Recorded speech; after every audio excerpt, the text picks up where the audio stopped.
Hoy vamos a empezar con el taller o la plática. Es una charla que trataremos de hacer lo más amena posible y lo más digerible posible en relación a las oportunidades que trae la reforma a la ley aduanera. Los invitados ya son conocidos de todos ustedes. Nos acompaña Marco Flavio Rigada, administrador central de normatividad de la General de Aduanas, y el abogado José Antonio Barragán, y el último, pero no el más importante, mi presidente, Víctor Gámez. Percibo, sin ser vidente, un decremento en mi sueldo a futuro, pero confío en la benevolencia de mi presidente. Siempre se ha caracterizado por ser un hombre benévolo.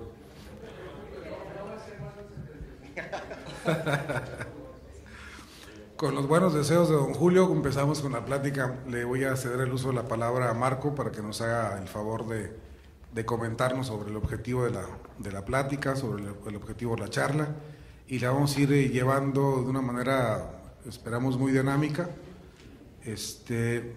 Tiene ahí una hojita para preguntas. Les pediría de favor que en cuanto las tengan, me las hagan llegar a mí. Se le iban a hacer llegar a Vanessa, pero se fue. Entonces les pediría que en cuanto la tengan me las hagan llegar a mí para no esperarnos hasta el final. O a Fernando, por favor, aquí a Fernando Menejía, amigo de todos nosotros, que nos hagan llegar a Fernando conforme vayan teniendo sus preguntas, y así tener la oportunidad de leerlas, irlas ¿cómo se llama? Irlas distribuyendo entre los panelistas y tener la oportunidad de contestar el máximo de preguntas al final. Marco, por favor.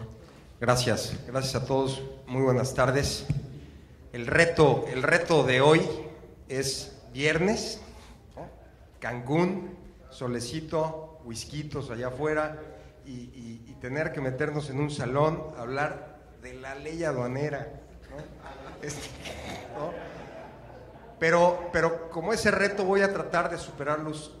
Van a ver cómo ustedes se van saliendo de aquí, espero, se van a sentir parte de un reto mucho mayor y mucho más importante.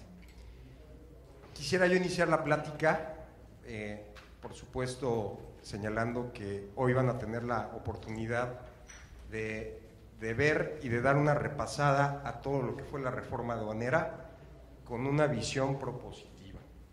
Vamos a darle la vuelta a la página del artículo 40 y vamos a empezar a ver, de verdad se los digo, y vamos a empezar a ver qué oportunidades tienen los agentes aduanales a la luz de la reforma aduanera. ¿Qué pueden encontrar ustedes? ¿Qué pueden encontrar ustedes en esa ley? Y que nos ayuden a nosotros, como autoridades, de la mano del sector privado, que van a tener una excelente abogada ahorita que nos va a platicar de cada una de las reformas que de alguna manera la autoridad aduanera, junto con el apoyo de muchas unidades administrativas del gobierno federal, pues tuvimos la oportunidad ahí de impulsar algunas cosas, otras no fuimos nosotros, pero sí van a tener la oportunidad de poder ver y platicar con Toño, con Rubén, que también es abogado, es el director general de su agrupación, con quien interactuamos también muy frecuentemente. Va a estar aquí presente, y también comentarios a nivel de cancha de parte de su presidente. Entonces vamos a tratar de hacer esto muy interactivo. Y lo primero que yo quisiera, y no es como un ejercicio, amén de no provocar bostezos, la verdad es que lo que yo quisiera es preguntarles quién estuvo presente en la declaración, en la ponencia, la primera ponencia de este Congreso, la del jefe del SAT, Aristóteles Núñez. ¿Quién estuvo presente? Pues casi todos. Bueno, de ahí a la de Alejandro Chacón, después indudablemente hubo una agenda de distinguidísimos invitados, y cerró desde mi punto de vista con Luis Telles, quien aparte de ser un amigo, es de verdad un funcionario público, exfuncionario público ejemplar, brillante, y el doctor Herminio Blanco. Todas las ponencias hablan del cambio, de la oportunidad, de hacia dónde vamos, cómo está el contexto internacional, ¿Qué oportunidades tiene México para crecer? ¿Y qué es lo que los agentes aduanales, qué rol van a jugar los agentes aduanales en este cambio, en esta transformación? Tenemos que empezar, y no voy a copiar discursos, pero sí voy a tomar elementos muy importantes, o tratar de tomar elementos, o de recordar elementos muy importantes de todos y cada uno de ellos. Y el ancla, una de las anclas neurálgicas, y que va a seguir siendo el ancla neurálgica del desarrollo del comercio exterior, como profesionales que son del comercio exterior, son los agentes aduanales. Tenemos que darle vuelta a la página y ver la reforma aduanera como una oportunidad de crecimiento, no nada más para el país, y para eso está aquí el abogado de los importadores, lo tenemos que ver como una oportunidad de crecimiento de sus negocios. ¿Cómo va a ser posible que estas reformas que vamos a repasar de manera ágil el día de hoy van a representar crecimiento económico y desarrollo de sus agencias aduanales? ¿Cómo nos van a ayudar a nosotros las autoridades, y aunque suene cacofónico, a mover a México? Sus agencias aduanales son las que tienen que mover a México. Ustedes tienen el termómetro del cliente, del inversionista, del importador, del exportador, son ustedes, van a seguir siendo ustedes. Esa es una realidad. Y aquí vamos a ver cómo a la autoridad, que vemos todo muchas veces desde un macro, ustedes están en el bosque, en el micro, ustedes son los que nos tienen que ayudar a aterrizar cada una de estas reformas. Sin ustedes esto no va a tener éxito. ¿Cómo se los transmito?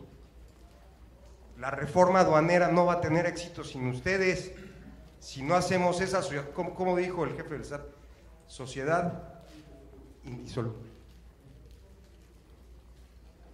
La verdad, no es que lo traiga practicado, se me quedó grabado. Punto. Entonces, vamos a repasar. Sí, va a haber algunas partes que igual le vamos a pedir a Antonio que nos lo haga lo mejor digerible, lo más digerible, pero vamos a repasar todas y cada una de las facilidades que se contemplaron en la ley aduanera con un objetivo muy claro: que ustedes, agentes aduanales, por una parte, nos ayuden a vender esta reforma, porque esta reforma implica crecimiento. Y si ustedes, que son los que tienen al cliente directo, no nos ayudan a venderla, no nos ayudan a desarrollarla, va a ser letra muerta. Vamos a pasar otros 20 años con letra muerta. Y México ya no se puede dar esa oportunidad. México necesita empezar a sumarse al contexto internacional, sí o sí. Y el contexto internacional demanda cambios, y los agentes aduanales tienen que ser agentes del cambio. Ya está el marco jurídico, ya nos estamos insertando en el concierto internacional. ¿Cómo ustedes nos van a ayudar a vender el lugar distinto al autorizado? ¿Cómo ustedes van a promover y promocionar? Tienen que entender y tienen que analizar, tienen que profesionalizarse, tienen que dar ese valor agregado, tienen que decirle al cliente: tu operación nos parece que podría ir por aquí. En vez de irte a la aduana, vamos a ir a la Administración General de Aduanas y vamos a pedir un lugar distinto al autorizado para hacer más eficiente tu operación. Y los requisitos son estos, las condiciones son estas. Oye, esta operación puede jalar en un recinto fiscalizado estratégico. Oye, en vez de estar buscándole por otro lado, hacemos un cambio de régimen y nos vamos por acá. Vamos a rectificar, vamos a hacer la regularización. Oye, que hay que pagar impuestos. Bueno, pues si se nos fue el plazo, antes eras un delincuente. Si se nos iba el plazo de la importación temporal, pues uno se convertía en contrabando directamente. Directamente, sin escalas. Hoy hay escala. Véndanlo, entiéndanlo y véndanlo. Entonces, un poco la idea de hoy es que entre Toño, Rubén y un servidor vamos a hacer este repaso con la idea de que nos ayuden a vender la reforma aduanera y que esa reforma aduanera se convierta, por supuesto, en crecimiento para sus negocios. que ustedes la vean como una oportunidad de figuras nuevas o modificadas que van a ayudar a asesorar adecuadamente a sus clientes y que van a ayudar a desarrollar nuevas operaciones de comercio exterior con mayor facilitación. De eso se trata el día de hoy. Esperamos cumplir la expectativa y con esta introducción vamos a empezar y darle la palabra a Antonio con el objeto de empezar este repaso y por supuesto tratar de hacerlo lo más interactivo y lo más ágil posible. Gracias.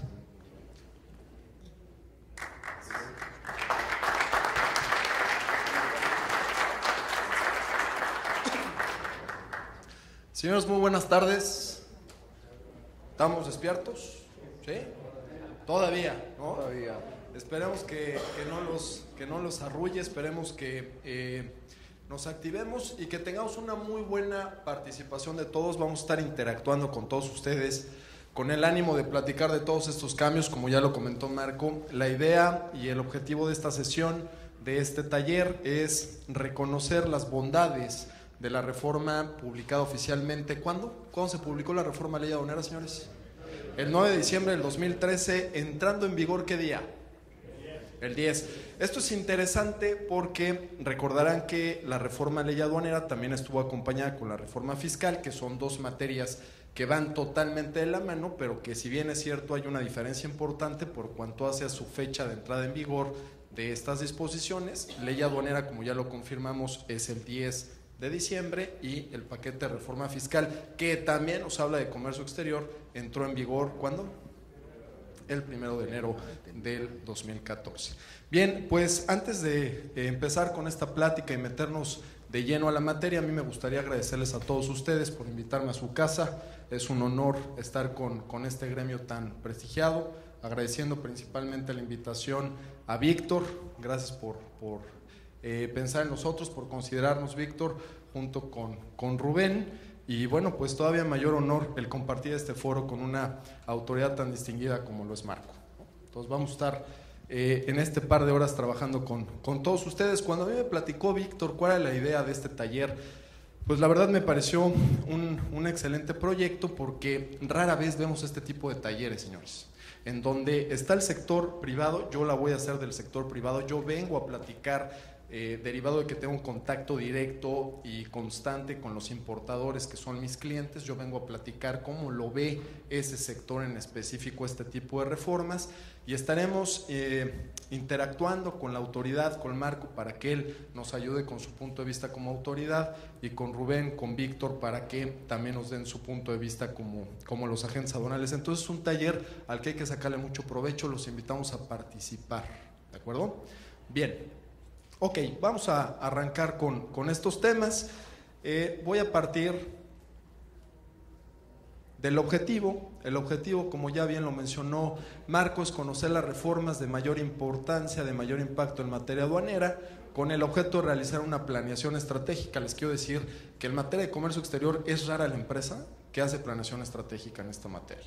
Normalmente planeamos en materia fiscal, planeamos cómo pagar menos impuestos para el siguiente ejercicio y con base a los cambios que nos van publicando año con año las autoridades.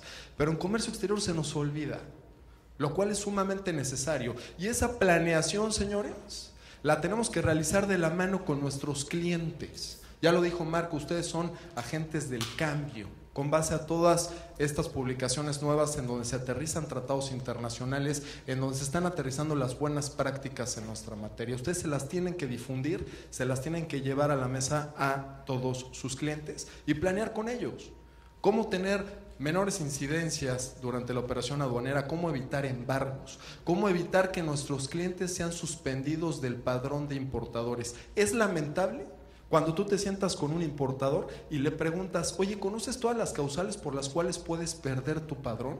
Porque, ojo, estás haciendo comercio exterior, estás dependiendo de la compra internacional y de la venta internacional. Si una de las dos entradas o salidas, cualquiera de estas, a cualquiera de estos dos caminos te falla, puede llegar a afectar tu negocio de manera relevante, puede llegar a tener una afectación patrimonial. Perder un padrón de importadores hoy, señores, puede llegar a afectar en gran medida al sector empresarial. Y miren, ustedes están muy informados del asunto. Yo en los últimos 12, 13 años de ejercicio profesional nunca había visto que una suspensión durara tanto tiempo como ahorita. Actualmente los padrones, señores, pueden llegar a durar más de 5, más de 6, más de 7 meses suspendidos. Lo que eso no se veía hace 4 o 5 años. Hace 4 o 5 años tú tenías padrones suspendidos 1 mes, máximo 2 meses, y ya cuando hablábamos de 2 meses se nos hacía una situación sumamente extrema. Hoy, 6, 7 meses, padrones suspendidos. ¿Qué hacen ese tipo de empresas? Por supuesto que tienen una afectación importante en su patrimonio. Ahora, ¿en dónde están todas esas causales? Hay que conocerlas. ¿Cuántas causales hay? Hay muchísimas. Hoy en día puedes perder tu padrón de importadores hasta por un tema de propiedad intelectual, por un tema marcario. Y el cambio no está nada lejos. ¿Qué se publicó desde la semana pasada, señores? La 12ª, ¿no?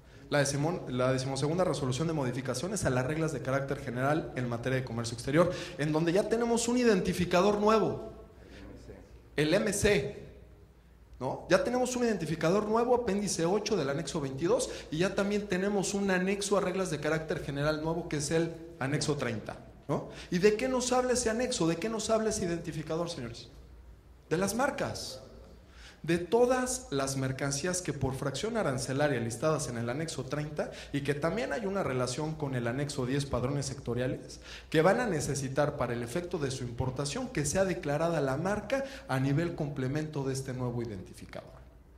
Bueno, pues hay un tema de propiedad intelectual. Y así como esos, hay N cantidad de circunstancias por las cuales, y de acuerdo a la regla 133 de carácter general en materia de comercio exterior, se puede suspender el padrón de importadores. Hay que conocerlos, ¿no?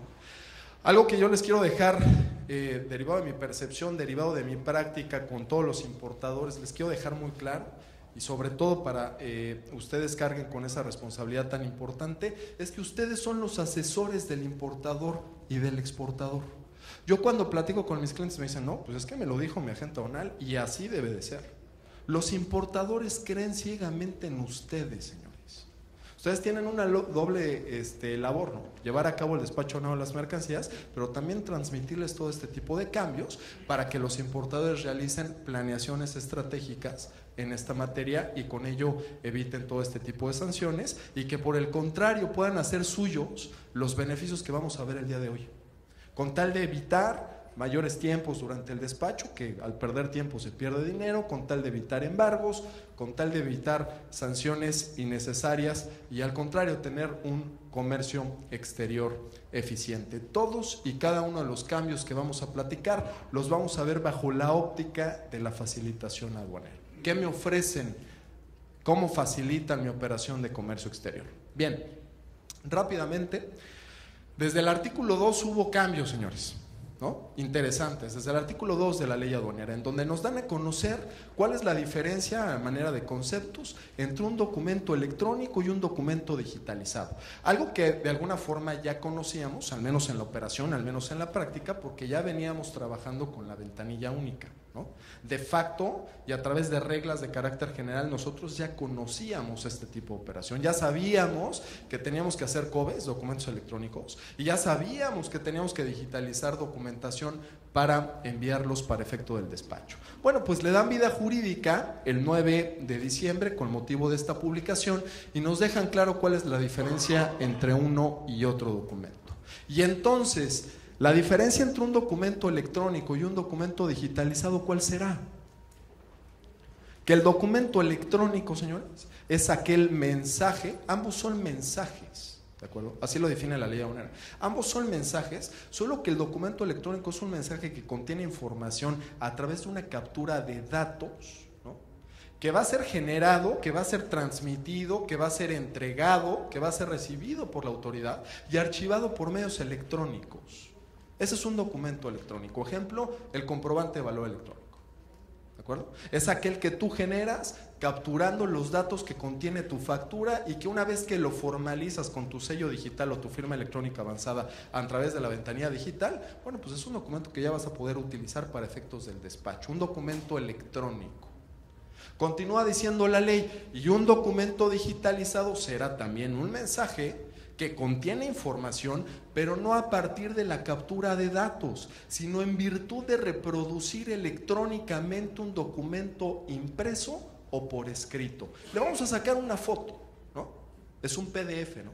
Vamos a digitalizar ese documento que COFEPRIS, que Semarnat, que Zagarpa nos entregó en físico, ¿no? Porque ellos todavía no implementan el tema electrónico y que como es físico el documento lo voy a tener que digitalizar para efectos del despacho, para enviarlo a la autoridad aduanera y poder desaduanar mi mercancía. Esa es la diferencia entre uno y otro, y es importante conocer los conceptos para poder interpretar de manera correcta los cambios que en esta materia vienen más adelante. ¿Qué es el pedimento? ¿Cuándo habíamos tenido una definición de pedimento en el marco jurídico aduanero, señores? Y por marco jurídico me refiero a de leyes principales hasta reglas de carácter general. ¿Cuándo nos habían definido qué era un pedimento? Nunca, ¿verdad, Jaime? No teníamos definición de pedimento hasta el 9 de diciembre del año pasado, y la ley aduanera hoy reconoce al pedimento como una declaración a través de un documento electrónico. Y ya sabemos que es un documento electrónico, lo acabo de platicar. Ya vimos la diferencia con un documento digitalizado. Y entonces la ley aduanera te dice, un pedimento es una declaración a través de un documento electrónico, ¿no? Y lo vamos a ver y lo vamos a confirmar más adelante con el artículo 36. Entonces, aquí el 9 de diciembre, entrando en vigor el 10, todos estos cambios marcan pues una pauta muy importante en el comercio exterior, porque de venir manejando, sí, COBES, de venir manejando digitalizaciones, a partir del 10 de diciembre, señores, no solamente tenemos una afectación importante a través de un beneficio que son documentos electrónicos para facilitar el comercio exterior para el famoso paperless, ¿no?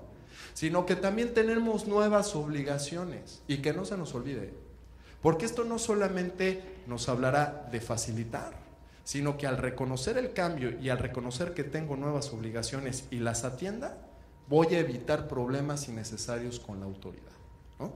Entonces, hoy, ¿qué tenemos que hacer? Llevar prácticamente dos archivos: el archivo electrónico, ¿no? Y el archivo de todos los documentos que todavía las dependencias me entreguen en papel. Y esos no los podemos tirar a la basura, esos no los podemos perder, esos hay que archivarlos, porque recuerden que la autoridad aduanera tiene la facultad de requerírmelos para efectos de cotejo, porque tú los digitalizaste, tú los estás enviando digitalizados, quieren corroborar que no sea un documento apócrifo, y tienen toda la razón, ¿no? Es por eso que hay que guardar certificados de origen, hay que guardar no arancelarias, hay que guardar certificaciones y todos los demás documentos que las dependencias, repito, nos sigan emitiendo en papel o de manera impresa. ¿Queda claro, señores?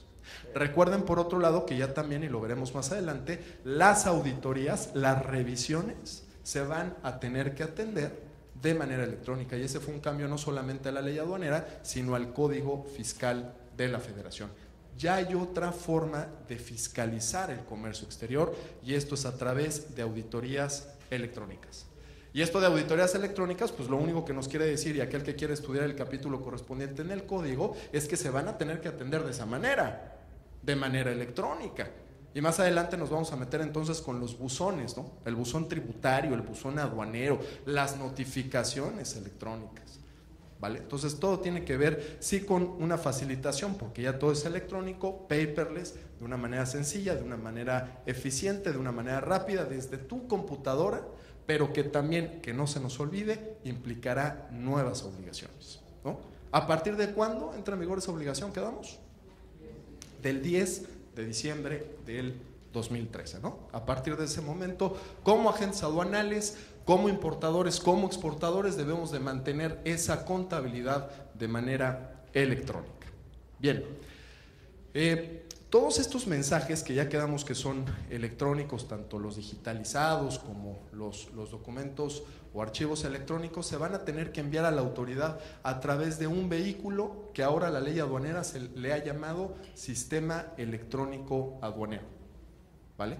Va a ser la plataforma, que aquí hay que aplaudirle al SAT, señores, porque ha creado una infraestructura, y lo que le falta, ¿no, Marco?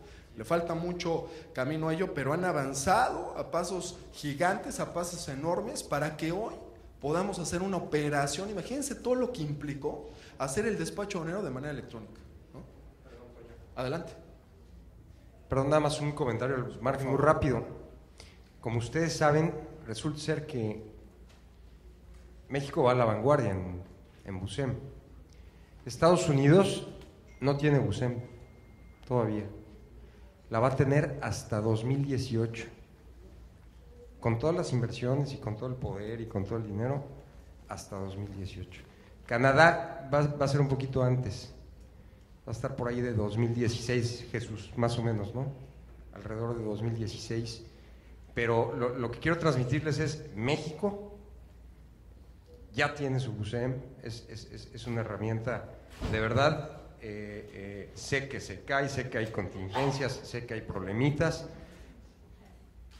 La Administración General de Tecnología de la Información está haciendo un esfuerzo. Muchas de las contingencias se deben al cambio de las plataformas ya son un poco antigüitas, esa es la verdad, pero se está haciendo todo el esfuerzo por cambiar las plataformas y tener los mejores sistemas de vanguardia al servicio de la ventanilla única, del sistema electrónico aduanero, cosa que no tiene ni Estados Unidos ni Canadá. Gracias, Tom. Eso es un dato interesante, ¿no? Cómo ha avanzado la autoridad en este sentido, y como lo comenta Marco, hoy a ese avance tecnológico la ley lo reconoce como el sistema electrónico aduanero, porque dentro de ese sistema electrónico aduanero lo van a conformar todos los sistemas electrónicos que utilice la autoridad para una operación de comercio exterior. Está el SAI, por supuesto, está la ventanilla digital, y estarán todos, repito, esos sistemas electrónicos que serán necesarios, que se tendrán que utilizar para hacer una operación de comercio exterior. Entonces, un nuevo concepto, un nuevo sistema que se llama SEA, ¿no? Lo vamos a ubicar como el SEA, que es el vehículo para hacer llegar todos estos mensajes y realizar una operación de despacho aduanero. Bien, hablando y siguiendo con el mismo tema de toda la parte electrónica, aquí viene en el artículo 6 la obligación que yo les había comentado. Si bien es cierto, facilita todo el tema electrónico, también obliga.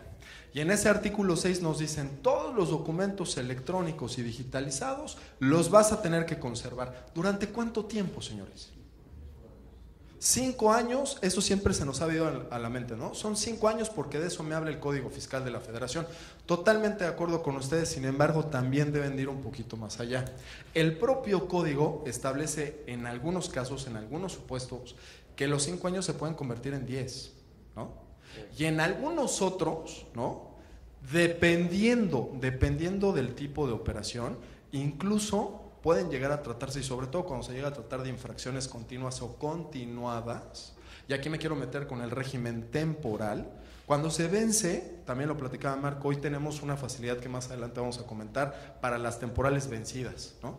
Que antes era contrabando, Marco, tú lo dijiste claramente, ¿no? Hoy, gracias a estos cambios, los importadores tenemos una salida, que es la regularización, señores, para evitar incluso caer en ese delito, ¿no? O evitar las sanciones tan agresivas por el tema de contrabando. De acuerdo, si se te vence una importación temporal, no vayas a creer que a la fecha en la que se vence, si pasan 5 años a partir de esa fecha, prescribe o caduca la facultad por parte de las autoridades aduaneras, de acuerdo al artículo 67. ¿Por qué? Porque ese tipo de infracciones, señores, que se pueden llegar a considerar como continuas o continuadas, no hacen que caduque la facultad de comprobación, por más que pasen 5, por más que pasen 10 o por más que pasen 15 años.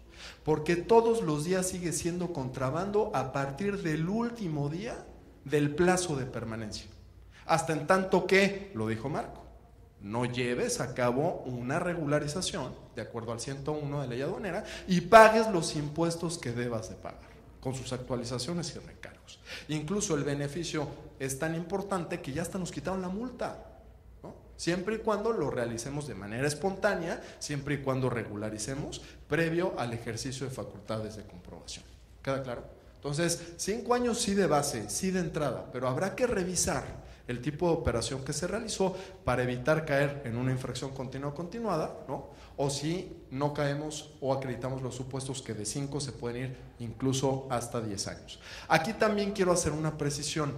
Si se trata de operaciones de activos fijos, señores, de maquinaria, de equipo, de aquello que está en tu planta, de aquello que está en tu bodega y que lo utilizas para realizar procesos productivos, es decir, no es mercancía a la que le estés dando una rotación de inventario y le estés vendiendo constantemente, sino que te ayuda a producir, esa mercancía, por esa mercancía, debes de comprobar su legal tenencia o estancia en todo momento, ¿de acuerdo? Eso lo dijo ya el artículo 146 de la ley aduanera. Por más que hayan pasado más de 5 años a partir de la importación de ese activo o de esa máquina, no importando el régimen aduanero, tú estás obligado a conservar la documentación por todo el tiempo que esa máquina esté en ese lugar. Oye, ¿y debe de estar sirviendo la máquina? ¿La debo de estar utilizando para estar obligado al cumplimiento de la legal tenencia o estancia? No, por el simple hecho de que esté ahí.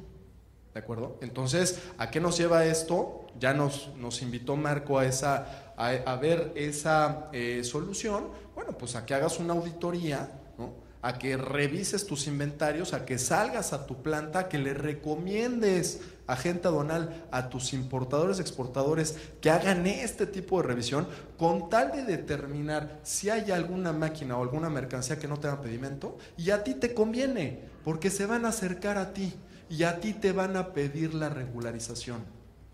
Esa es una ventana de negocio para ustedes ayudando a sus clientes a que se regularicen, a que paguen las contribuciones que deban de pagar, ya sea como desperdicio si es que ya no utilizan la máquina, ya sea como activo fijo, ya sea como la ley no lo permita.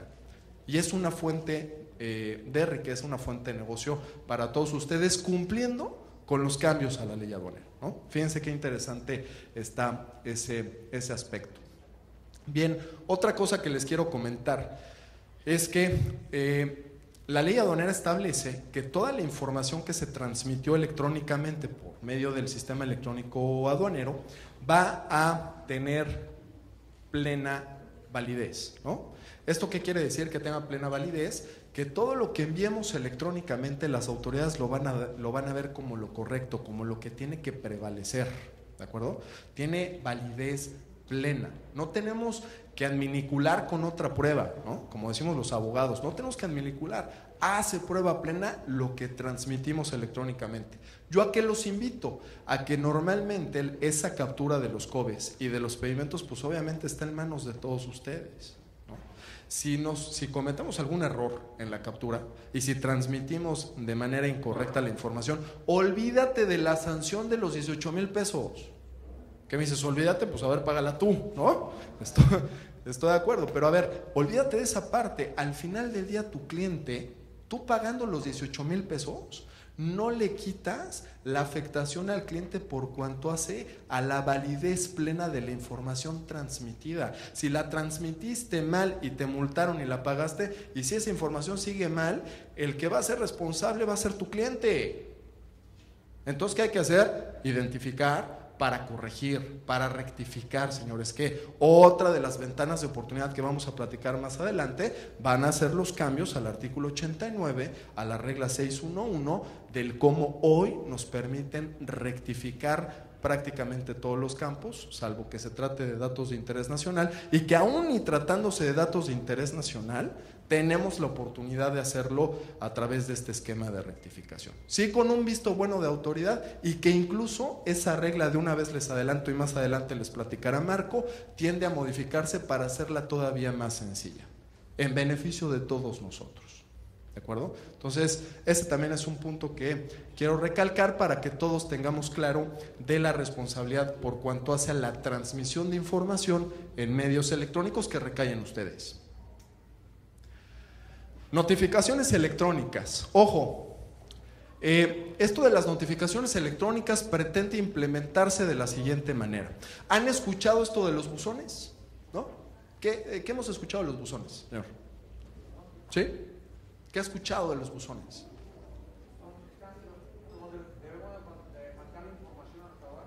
Ok, ahora va a ser un nuevo medio, ¿no?, de comunicación que vamos a tener con las autoridades para mandar información, pero también para recibir información. ¿Estamos de acuerdo? A ver, algo muy interesante.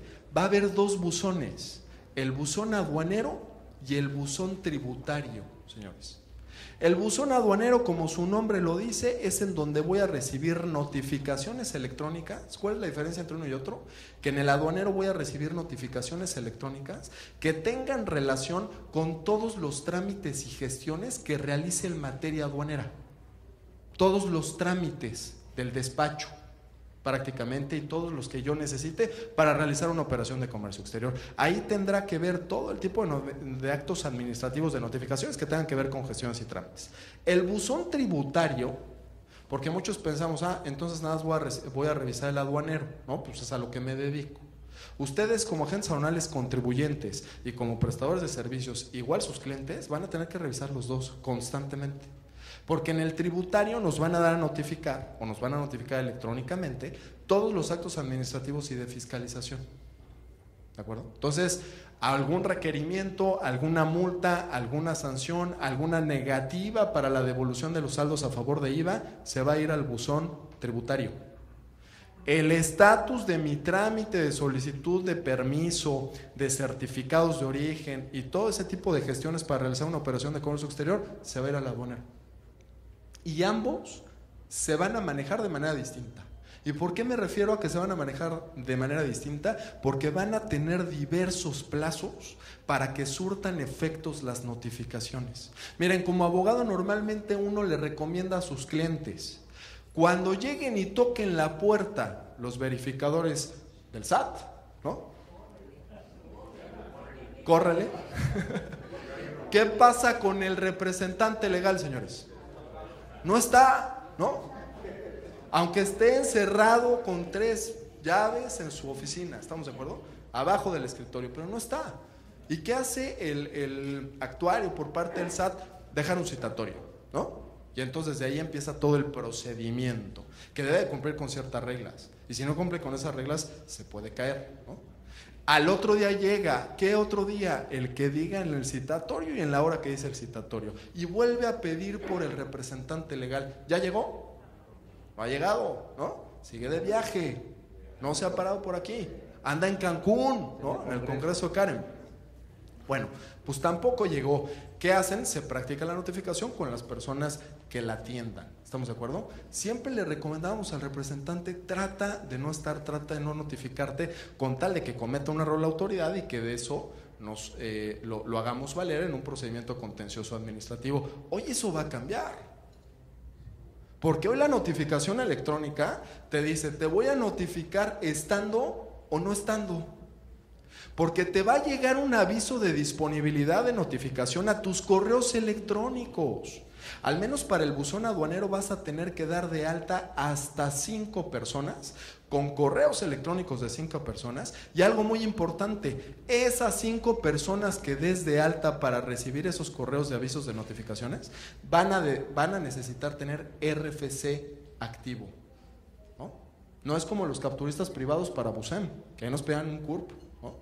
Entonces, aquí sí vamos a necesitar tener 5 personas con RFC activo. ¿Para qué? Para que les llegue por correo electrónico, oye, una alerta, tienes una notificación de la cual necesitas enterarte. Y la única forma de enterarte es entrando al sistema, al buzón aduanero, con tu fiel o con tu sello digital para que te puedas dar como notificado abriendo dicha notificación electrónica. Y en ese momento el sistema registrará fecha y hora para que se practique en términos legales la notificación y empieza a computarse el plazo para atender lo que dice la notificación.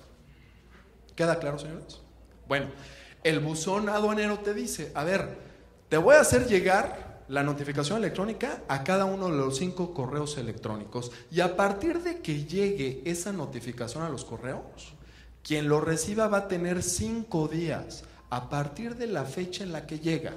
5 días para que corra y le diga a quien tenga la fiel o el sello digital, entra al sistema y notifícate para ver qué nos quiere decir la autoridad. Si en 5 días no lo hace, 5 días hábiles no lo hace, esa notificación va a subir dentro del sistema, dentro de la ventanilla digital, a un apartado electrónico que se va a llamar estrados electrónicos. Y ahí van a notificar el acto. Y ahí vas a tener 15 días a partir del día siguiente de su publicación en la página para entrar con tu fiel y sello digital para notificarte del acto.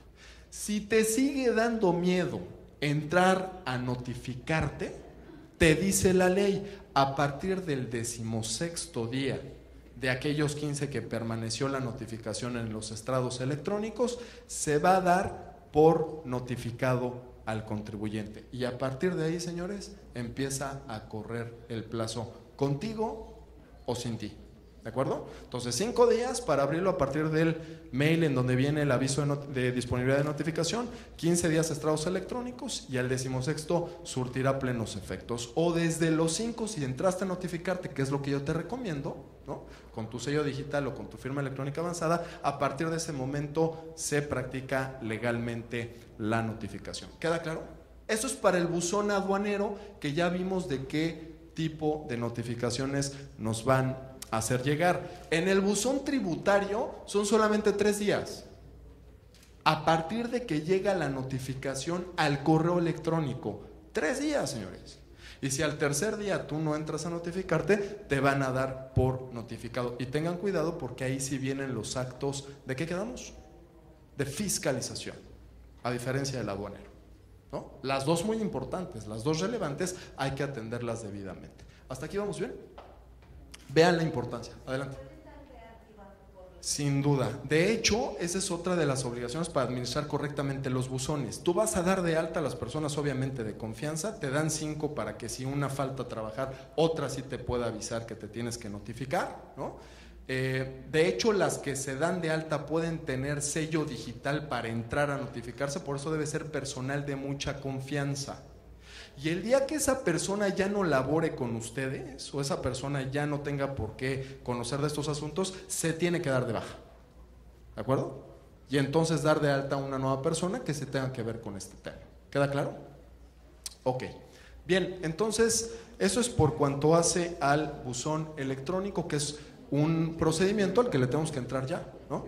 Ahora, ¿cuándo va a entrar en vigor esto? Se decía, bueno, esto entró en vigor desde que se publicó, desde el 10, igual para el buzón tributario desde el 1 de enero, pero ha habido reglas de carácter general que han prorrogado un poco su implementación porque falta que termine en toda la plataforma electrónica para que eso en la práctica se pueda llevar a cabo, ¿no? Por ahí ya mandaron en enero del siguiente año a las personas físicas y ya empezaron, al menos por el buzón tributario, para ciertas personas morales. Por ahí se publicó la miscelánea fiscal que nos habla de todo este asunto. Bien, por último y con base en este tema, comentarles que el sistema electrónico aduanero, para efectos de notificar en el buzón aduanero situaciones de trámite o de gestiones, ¿sale? Solo lo podrán hacer en días hábiles. Y te deja muy claro el 9E. Todos los días del año van a ser hábiles, salvo sábados, salvo domingos, y así como aquellos no laborables establecidos en el Código Fiscal de la Federación. Todos los demás sí serán hábiles para estos efectos. ¿De acuerdo? Y para el efecto de que tú realices trámites en el sistema electrónico aduanero, también se van a contar con horarios ventanilla. Y esto es importante que lo sepas. Porque si estás en el término, en el último día para atender alguna prevención o para presentar un trámite, es importante que sepas que el horario de la ventanilla electrónica va a ser de 7 de la mañana a las 6 de la tarde. Porque si quieres empezar a enviar tu trámite por ahí de las 5:59 y no lo logras hacer antes de las 6, pues qué bueno que lo hiciste el último día, por horario estás fuera. Por horario estás fuera, perdón. Es horario central. Muy buena la pregunta. ¿En dónde encontramos el fundamento legal? Porque no lo encontramos en reglas de comercio exterior que se trata de horario central, en la miscelánea fiscal.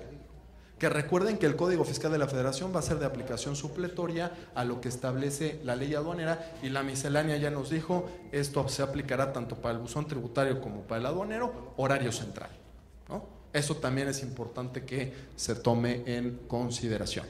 Bueno, terminando con este tema de las notificaciones electrónicas y entrando directamente a los recintos, pues de manera muy breve confirmarles, ustedes seguramente ya lo saben, por ahí hubo una distinción entre los recintos fiscalizados concesionados y los recintos fiscalizados autorizados. Los concesionados van a ser esos almacenes que están dentro del recinto fiscal, dentro de la aduana. los concesionados. Y los autorizados van a ser aquellos que estén fuera de ese recinto, que estén contiguos, ¿no?, que estén cerca de ese recinto, como siempre lo ha establecido a manera de requisito la propia ley aduanera, ¿no? Entonces, antes todos estaban concesionados, hoy unos van a ser concesionados y unos van a ser autorizados. ¿Queda claro? El recinto, aquí la parte interesante, y ya lo comentó también Marco, aquí la parte interesante de los recintos es el estratégico. ¿Cuál va a ser la diferencia, señores, entre los recintos fiscalizados, ya sea autorizados o concesionados, y el recinto fiscalizado estratégico? ¿Hay alguna diferencia importante? Antes de irnos a la circunscripción territorial, la respuesta correcta es esa, ¿no? Que uno es un régimen aduanero y los demás servirán para la custodia de la mercancía, para el almacenamiento, el manejo de la misma, que se le denomina depósito ante la aduana técnicamente, y esto implica que la mercancía no ha recibido un régimen aduanero, que está en espera de recibirlo. Y el recinto fiscalizado estratégico ya es una mercancía a la que se le asignó dicho régimen. Bueno, pues la parte interesante y de las facilidades de la ley aduanera, señores, muy importantes, es que ahora le dan mucha promoción a este nuevo régimen, al grado que dan la posibilidad de que todos los inmuebles que estén, como lo comentaba Marco, bajo la circunscripción de la aduana que corresponda, por la que tú estás despachando, coméntale a tus clientes que si hay un inmueble dentro de esa circunscripción territorial, es inmueble susceptible a recibir la autorización como recinto fiscalizado estratégico.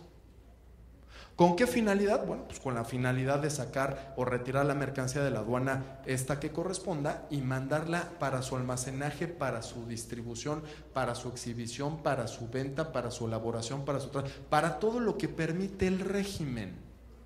Y que por cuestiones de logística, señores, ¿no?, sea fácil sacarla de la aduana para no generar almacenaje, custodia, abandonos, etcétera, etcétera, y mandarlas a ese tipo de inmuebles. Ahora vamos a tener varias alternativas: IMEX de servicios, depósitos fiscales y recintos fiscalizados estratégicos, en donde bien o mal vamos a poder realizar esos servicios o esas actividades de almacenaje, de exhibición, de venta, etcétera, etcétera, etcétera. Entonces, ahora tenemos otra vez facilidades en materia de comercio exterior, 3 alternativas que nos dan beneficios fiscales y administrativos, y en este caso operacionales, con las que vamos a poder jugar y con las que vamos a poder asesorar a los importadores dependiendo cuál es el destino que se le dará a la mercancía. Eso no lo dicen ellos. Ustedes les ponen opciones. ¿Qué vas a hacer con la mercancía? ¿La voy a almacenar? Bueno, pues ahí está el recinto fiscalizado estratégico, o está el depósito fiscal, o incluso hay una IMEX de servicios, ¿no? Dependiendo qué vamos a hacer. ¿Hasta aquí vamos, señores? Los invitamos a conocer esas 3 esquemas que prácticamente representan 3 regímenes aduaneros distintos. La novedad, y con lo que se aumenta la facilitación aduanera, es con la nueva modalidad de este recinto fiscalizado estratégico.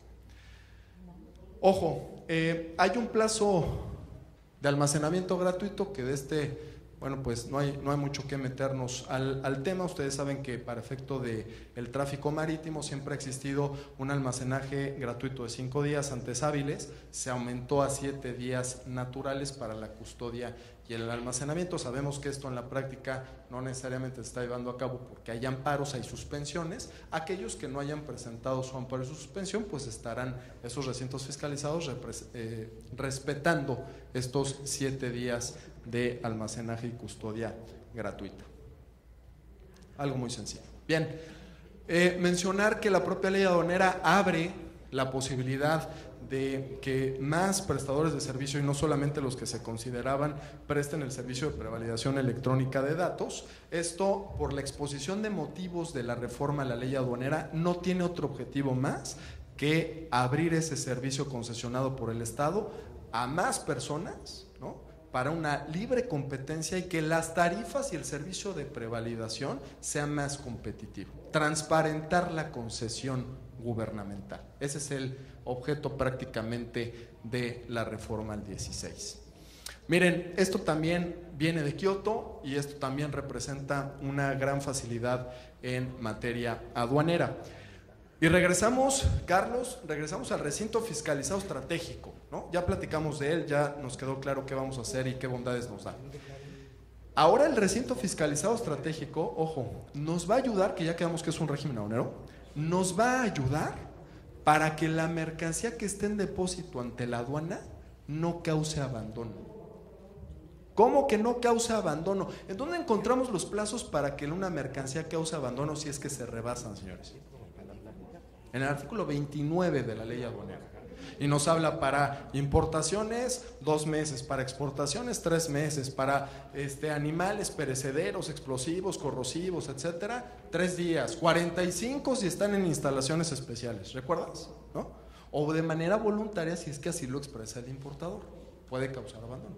Bueno, ¿qué sucede, señores, cuando llega la mercancía? Apenas la estamos clasificando o nos damos cuenta por el previo que ustedes realizan, que es una actividad sumamente importante para la seguridad del importador, el realizar un correcto previo. Se dan cuenta que la mercancía tiene otro tipo de características distintas a las que ustedes conocían y que por lo tanto tiene que cambiar la fracción y que ahora la fracción arancelaria está sujeta a una regulación no arancelaria de estas sencillitas como de COFEPRIS, ¿no? De las que casi no cuestan trabajo. Bueno, señores, pues el tramitar este tipo de regulaciones te tardas más de 15 días, ¿no? Oye, está mal, no tienes la documentación, pues otros 15 y otros 20. Y eso puede hacer que se venzan los 3 meses que tenemos a la importación y que cause abandono. Con ganas de facilitarnos y darnos beneficios, señores, a los importadores, a los agentes aduanales, este artículo te da la opción de aplicar y de utilizar el régimen de recinto fiscalizado estratégico sin la necesidad, y así lo dice a la letra, señores, sin la necesidad de retirar físicamente las mercancías del recinto fiscalizado. ¿De acuerdo? Es nada más suspender. ¿Cuál es el efecto? Suspender el plazo por el cual operaría el abandono de las mercancías, dándole régimen sin tener que hacer un traslado físico de la mercancía a un almacén, a una bodega, a un inmueble habilitado para estos efectos. ¿De acuerdo? Lo cual resulta interesante para ustedes. En lo que se tramita la regulación o restricción no arancelaria, ¿seguiré pagando almacenaje, custodia y manejo de mercancía? Por supuesto. Eso no se va a quitar. Aquí el punto es que me ayuda a evitar el abandono de la mercancía, que como ustedes saben, el efecto de esa figura es que la mercancía pase a favor del fisco federal, ¿no? Entonces es un beneficio interesante que incluso ya tenemos regla de carácter general en donde la 4811 les dice, a ver, recintos fiscalizados, toda aquella mercancía a la que se le dé el régimen de recinto fiscalizado estratégico sin la necesidad de retirarla del recinto fiscalizado, se va a tener que diferenciar de la demás que está en depósito ante la aduana todavía. ¿Y cómo se va a diferenciar? Colocándole etiquetas, colocándole calcomanías vistosas que las hagan diferentes o con una señalización distinta a todas las demás. Sabemos que van a existir otro tipo de requisitos que todavía no se publican y que tendríamos que cumplir. Por el momento, la regla, el único control que nos maneja es ese tipo de etiquetas, pero se va a seguir trabajando en este tipo de regulación. Aquí lo que hay que destacar pues es el beneficio para evitar el embargo precautorio de las mercancías. Miren, artículo 35, el que siempre nos había hablado y el que nos sigue hablando a la fecha, de qué se entiende por el despacho aduanero de las mercancías, ¿no? Que ese ya lo recitamos, todos los que estamos aquí nos lo sabemos perfectamente. Una parte interesante, la que quiero resaltar, es que con motivo de esta reforma se da a conocer legalmente que aplicará el procedimiento de contingencia en caso de que se caiga el sistema aduanero. ¿De acuerdo? Por supuesto que la plataforma electrónica de la que ya nos platicó Marco, pues es susceptible, aquí en todos los países, con la mejor tecnología, señores, es susceptible a que un día pueda no llegar a funcionar, ¿no? Son situaciones que van y que no alcanzan a ninguna persona ni a ninguna autoridad. Y ya lo hemos visto. En la prueba y error de Bucem nos pasó que ese tipo de sistema pues estaba trabajando a la prueba y error, y así se perfeccionó como el día de hoy. Bueno, pues si el día de mañana no podemos despachar a través de este sistema electrónico, ya el artículo 35 reconoce jurídicamente, es decir, esto ya no solamente lo tenemos en un manual o en una hoja o una circular de BUSEM, ¿de acuerdo? No, ya no está en una hoja informativa, ya está en ley y te dice procederá la o el plan de contingencia, que no es otra cosa más que regresar a las operaciones que hacíamos antes de que se realizara a través de BUSEM y presentar el papel y presentar a despacho y para la modulación y etcétera, etcétera, ¿no? Bien, prácticamente ese es el cambio del artículo 35. Lo que ya habíamos hablado desde un inicio, el artículo 36 y 36A, ojo, antes de la reforma siempre ha existido el artículo 36 que me hablaba del pedimento y de todos los documentos que se anexan al pedimento, ¿de acuerdo? Eso ustedes se acuerdan perfectamente bien. Ahora, con motivo de esta reforma, el artículo 36 solo me hablará del pedimento en su forma, ¿qué, señores? Electrónica, porque es el único que conocemos, ¿no? El pedimento en su forma electrónica. Ese es el artículo 36 actual. Yo nada más quiero hacer una precisión. En el propio artículo establece que ese pedimento en su forma electrónica tendrá también que mandar a reproducirse en un tanto. Entonces ya jurídicamente nos dejan claro que el pedimento que se reproduce, que físicamente lo conocemos y que lo trae nuestro transportista, es una reproducción del original, ¿no? Para términos legales, señores, para el día de mañana atender una auditoría de comercio exterior y nos pidan el original, pues ya sabemos que el que estamos mandando a reproducir es eso, una reproducción, lo dice el propio artículo 36. Entonces el electrónico será el pedimento original y el que también debe de conservarse para efectos de su contabilidad. ¿Queda claro? Tanto los agentes aduanales como los importadores. Esa es una parte relevante. El artículo 36 es nuevo. ¿Y por qué es nuevo? Porque es ahí en donde se metieron a todos los demás documentos que se deben de utilizar para hacer esa operación de comercio exterior y que deben de acompañar al pedimento. ¿Te acuerdas que antes el primer documento para la importación, el artículo 36, señalaba las facturas? ¿Recuerdas eso? Y hasta tenemos una regla muy famosa que es la 315, que nos dice cuáles son la información que deben de contener este tipo de facturas, etcétera, etcétera. Hoy, uno de los principales cambios, aparte de cambiar de artículo todos estos anexos al pedimento, es que esa factura desaparece, ¿no? ¿Y qué toma su lugar, señores?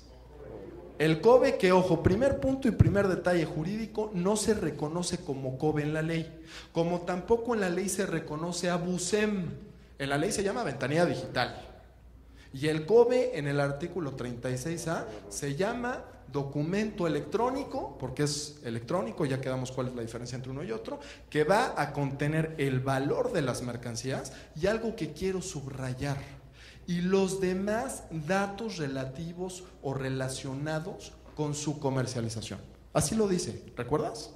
Y los demás datos relacionados con su comercialización. Primer punto que quiero dejar en la mesa, señores, porque es un dato, o esos datos relacionados con su comercialización, son datos que hoy no tenemos claridad jurídica por cuanto a qué se refieren, ¿no? No sabemos cuáles son esos datos relativos con su comercialización, pero que sí son una infracción y que sí tienen sanción. Algo muy interesante, ya lo platicamos con Marco, y que para toda su certeza jurídica, es que se está trabajando ya en esa regla de carácter general, que nos va a dar claridad, ya se platicó en otros foros, en otra plática, Marco, no me dejes mentir, en donde ya nos dijeron, va a haber una regla en donde te va a decir precisamente qué es un dato relacionado con la comercialización, y cuáles de estos van a ser infraccionados y van a ser sancionados, y a cuánto va a ascender esa sanción. Vamos a tener plena certeza jurídica en ese sentido que tanto nos hace falta, ¿no? En esa parte. Entonces, sí es importante reconocer que no se trata de datos de identificación individual, ¿eh? No se me vayan a confundir, porque los datos de identificación individual relacionados con el número de serie, parte, marca o modelo están salvaguardados y siguen salvaguardados en la propia ley aduanera, y que incluso tiene su propia infracción y su propia sanción en caso de que cometamos alguna irregularidad relacionada con este tipo de información. Eso es otra cosa, ¿no? Ya veremos en esa regla de carácter general, lo importante es que ya se está trabajando en ello, que nos van a dar a conocer las autoridades para un debido cumplimiento de este tipo de obligaciones. Solo confirmarles que así como es electrónico el pedimento que ya mencionamos, pues se reproduce para las demás operaciones especiales como los pedimentos consolidados. Recuerden que por ahí tenemos un aviso consolidado para este tipo de operación, en donde se puede hacer un solo pedimento por diversos cruces, tanto para la importación como para la exportación, y lo mismo aplicará para aquellos pedimentos que vengan o que se relacionen con una mercancía que viene de la franja o región fronteriza, que es la operación de reexpedición. Adelante.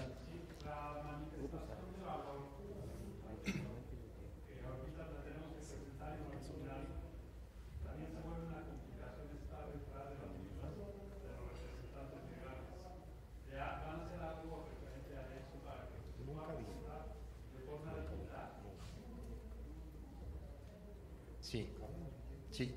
Gracias por la pregunta. La manifestación de valor es más un documento que recurrentemente exige nuestros compañeros de Agassi.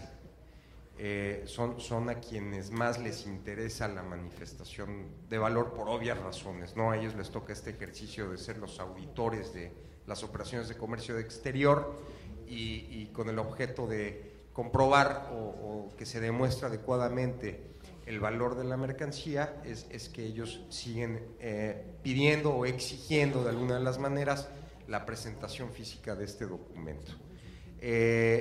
Vamos a platicar con ellos y vamos a ver de qué manera podemos facilitar que también pueda ser esto un tema electrónico como lo estás planteando. Lo recogemos de esa manera, ¿eh? Gracias. Sí, Marco. Ahora es interesante que si se puede llegar a implementar la facilidad.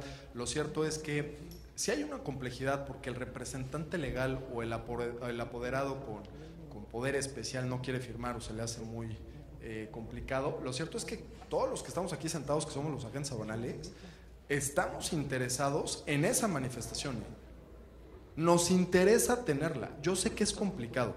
Como también es complicado el tema del lavado de dinero, señores, para ustedes.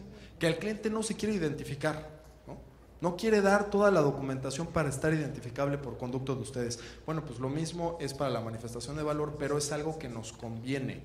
Y nos conviene al grado, señores, que qué bueno, antes esta obligación de la manifestación de valor estaba en la fracción, o sigue en la fracción tercera del 59 como obligación del importador. Ahora es obligación de ustedes tenerla. Y eso me parece interesante porque es un medio de prueba o de excepción de responsabilidad para cada uno de ustedes.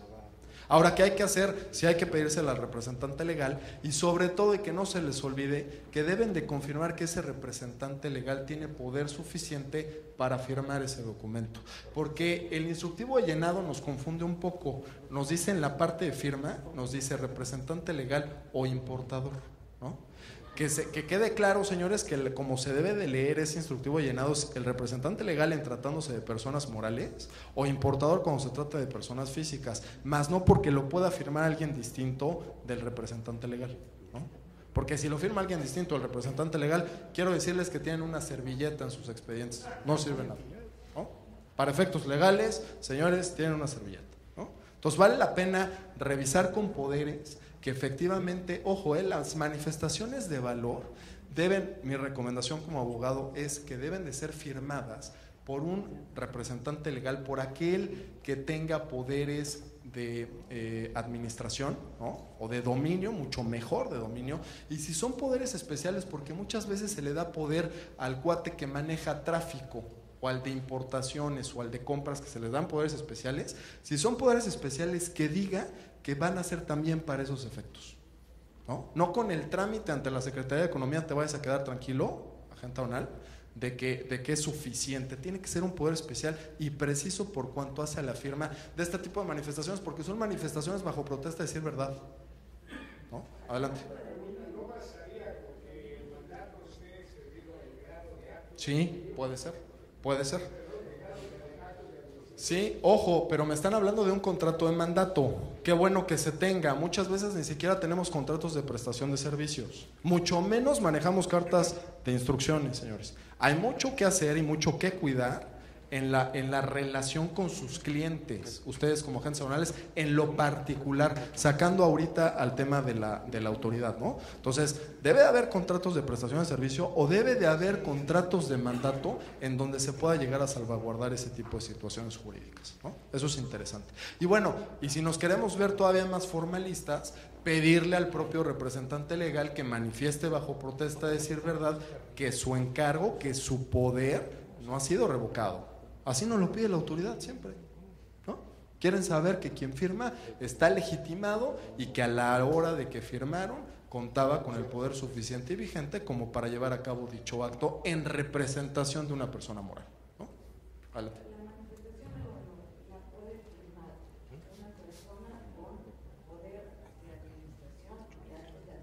Valdría la pena que fueran de dominio, para que tengamos toda certeza. De dominio, vale la pena que sea así. Adelante, Jaime. Yo creo que este es un tema que veo que va a tener mucha difusión. Vamos a pasar de 4 horas y creo que nos la daríamos. Yo creo que lo que sí les quería sugerir, sobre todo a la autoridad de Amar, no sé si haya un esquema, un canal vía Confederación. Creo que hay muchas dudas que tenemos, por ejemplo, ahorita algunas de las que nos han mencionado nos piden que transmitamos un manifiesto de carga en el pedimento, que es un documento que nosotros no tenemos. Hay dudas de cuál es la información, los pedimentos, la obligación electrónica que nos piden, que tenemos que compartir con los importadores, cuando en realidad son 6 archivos diferentes que se manejan de pedimentos. O sea, hay muchas dudas. ¿Habría manera de canalizar por la Confederación este tipo de dudas para que pudieran ustedes en su momento y con calma poder revisar y ver estos conducentes para cada uno de ellos? Claro, Jaime, sí, con muchísimo gusto. En razón de lo que estás indicando, sí quisiera nada más comentar brevemente el hecho de que la Administración Central de Normatividad Aduanera acaba de emitir un criterio a las aduanas del país en el sentido de aclarar, como bien lo decía Jaime en este instante, de aclarar el hecho de que por documento de transporte no quiere decir que la aduana deba de pedirles los 3 ejemplos que trae la ley, ¿no? O sea, cualquiera de ellos debe de ser suficiente para cumplir con esta obligación. Y en ese sentido ya se emitió un criterio por parte de normatividad con el objeto de precisar con toda razón si es el conocimiento de embarque, si es la lista de empaque o si es la guía aérea o si es cualquier otro documento de transporte. Con cualquier otro documento de transporte se cumple con esta obligación, ¿no? Y por supuesto el canal está abierto para ir aclarando dudas específicas ya de que puedan agilizar y sobre todo que puedan aclarar los temas.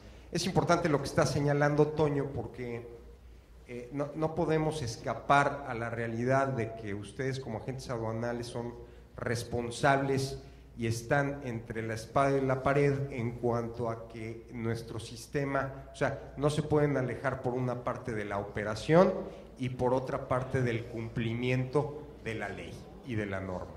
Y ustedes tienen que verlo, tienen que entenderlo, tienen que asesorar adecuadamente en ese sentido y tienen que ser cuidadosos con sus clientes a los efectos de no hacer incurrir a ustedes primero y segundo en una obvia obligación ética, subsidiaria y legal con sus clientes, hacerlos incurrir en infracciones.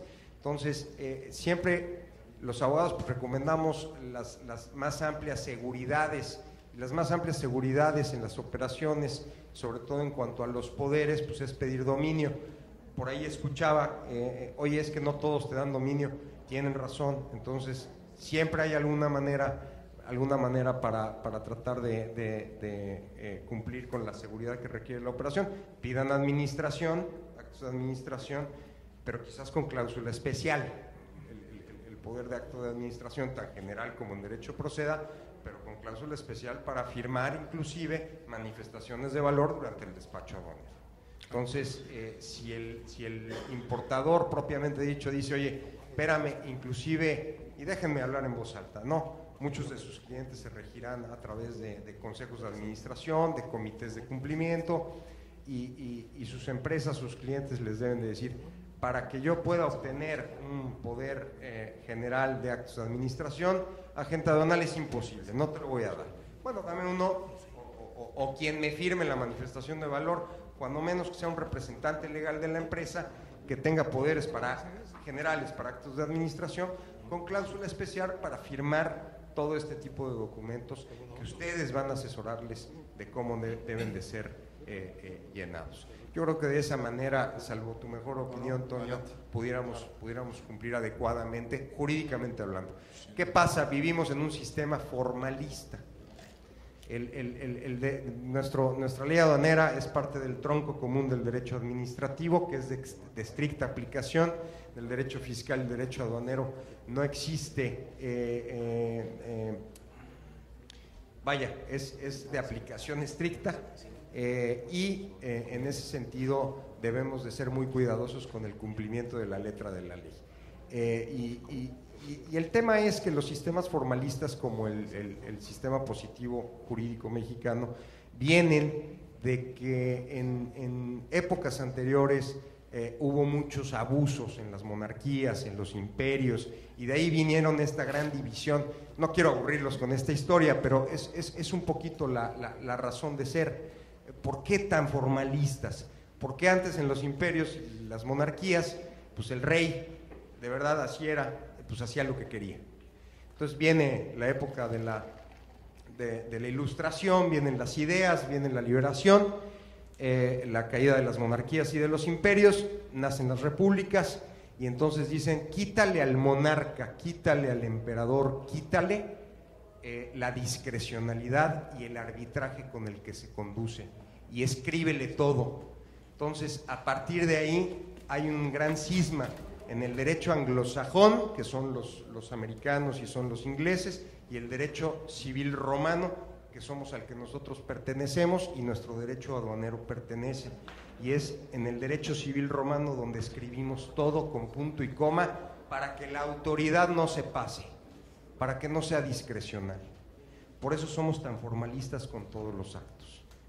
Hay que cumplir con todo y cada una de las cuestiones, porque si yo cumplo con toda la servilleta, que por cierto, Toño, ahí sí discrepo, si la servilleta está firmada por un representante legal, vale, ¿eh? Sí. Pero ese es un poquito el tema, ¿no? Por eso tenemos que ser tan cuidadosos, como Toño se los está diciendo, tan cuidadosos en el cumplimiento de los requisitos de cada una de las formalidades, el sistema formalista. Porque de esa manera, si yo cumplí con todas las formalidades, la autoridad no me puede decir nada. Gracias. Correcto. No, gracias a ti, Marco.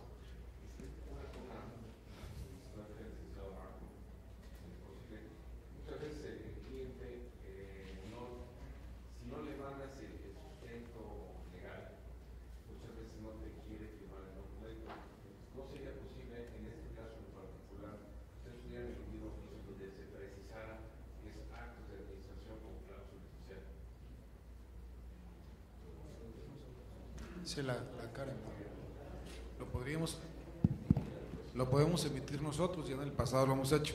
Y retomando la recomendación de Toño, es importante que, siendo formalista como es, ya nos dio toda la historia del sustento formal de nuestro derecho aduanero, es importante que en las relaciones formales, sobre todo aquellas relaciones en las que tienen mucho tiempo y que es muy común la relación con el cliente, que tenga un contrato de prestación de servicios profesionales, y en ese contrato se detalle y se revise de manera periódica quiénes son los encargados de mandar las operaciones, y que les detallen con los números de instrumentos en los que les dieron el poder a las personas que pueden firmar y ordenar las operaciones, que se detallen en el cuerpo del mismo contrato. Eso les da seguridad jurídica a ustedes y le da seguridad jurídica al cliente, estableciendo las bases de cómo va a ser la comunicación para efectos de la solicitud de los despachos, de las mercancías propiedad de ellos, y quién puede firmar el COBE o quién puede firmar los demás documentos, o las manifestaciones de valor. Bueno, el COBE no tiene ningún problema porque es una firma electrónica, está registrada, quién puede firmar las manifestaciones de valor y demás. Pero con gusto nosotros podemos hacer la recomendación de qué tipo de documento o qué tipo de poder tienen que solicitar para efectos de la firma de las manifestaciones de valor. Gracias. Es interesante. Bien. Sí. Adelante. Quisiera aprovechar que está un representante de la iniciativa privada que está en la comunidad.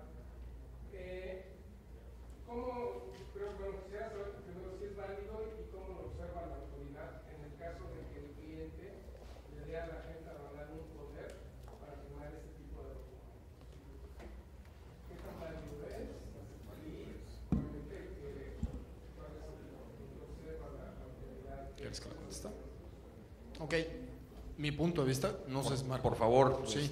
sector privado. Como agente aduanal, yo no aceptaría esa gestión, esa responsabilidad. ¿Por qué? Porque hay un contrato de prestación de servicios, no hay subordinación, no hay por qué tener entonces la representación, incluso ni la tienen que formalizar porque es una representación legal que ya la maneja la ley aduanera, pero solo para efectos del despacho aduanero. Eso es lo que ustedes tienen y ni siquiera lo tienen que formalizar ni debe de haber voluntad entre las partes para esos efectos. Eso ya lo dijo la ley aduanera y solamente hasta esos términos y solamente con esos límites ustedes tendrían que ser entonces representantes legales y la propia ley también establece las propias consecuencias de hacer un mal uso de esa representación. Lo demás no tendría por qué aceptarse, honestamente, porque no tienen por qué firmar ustedes mismos. Es que, a ver, la manifestación de valor hoy ustedes la deben de tener, pero para poder, a sabiendas que tienen una responsabilidad solidaria en el pago de contribuciones de acuerdo al artículo 52-53 de la ley aduanera, pues es la única forma de decir, pues es que yo soy un prestador de servicios que no conozco el valor de transacción, el señor hizo un contrato con el chino y ellos saben cuánto se van a pagar. Yo no soy un experto en precios, o sea, la gente aduanal no es un perito en precios, señores. ¿No? Ni es un perito en negociaciones comerciales. Ustedes saben despachar, ustedes saben perfectamente la regulación del despacho aduanero. En eso sí son peritos ustedes, ¿no? Son especialistas ustedes. Entonces, ¿cuál es el valor?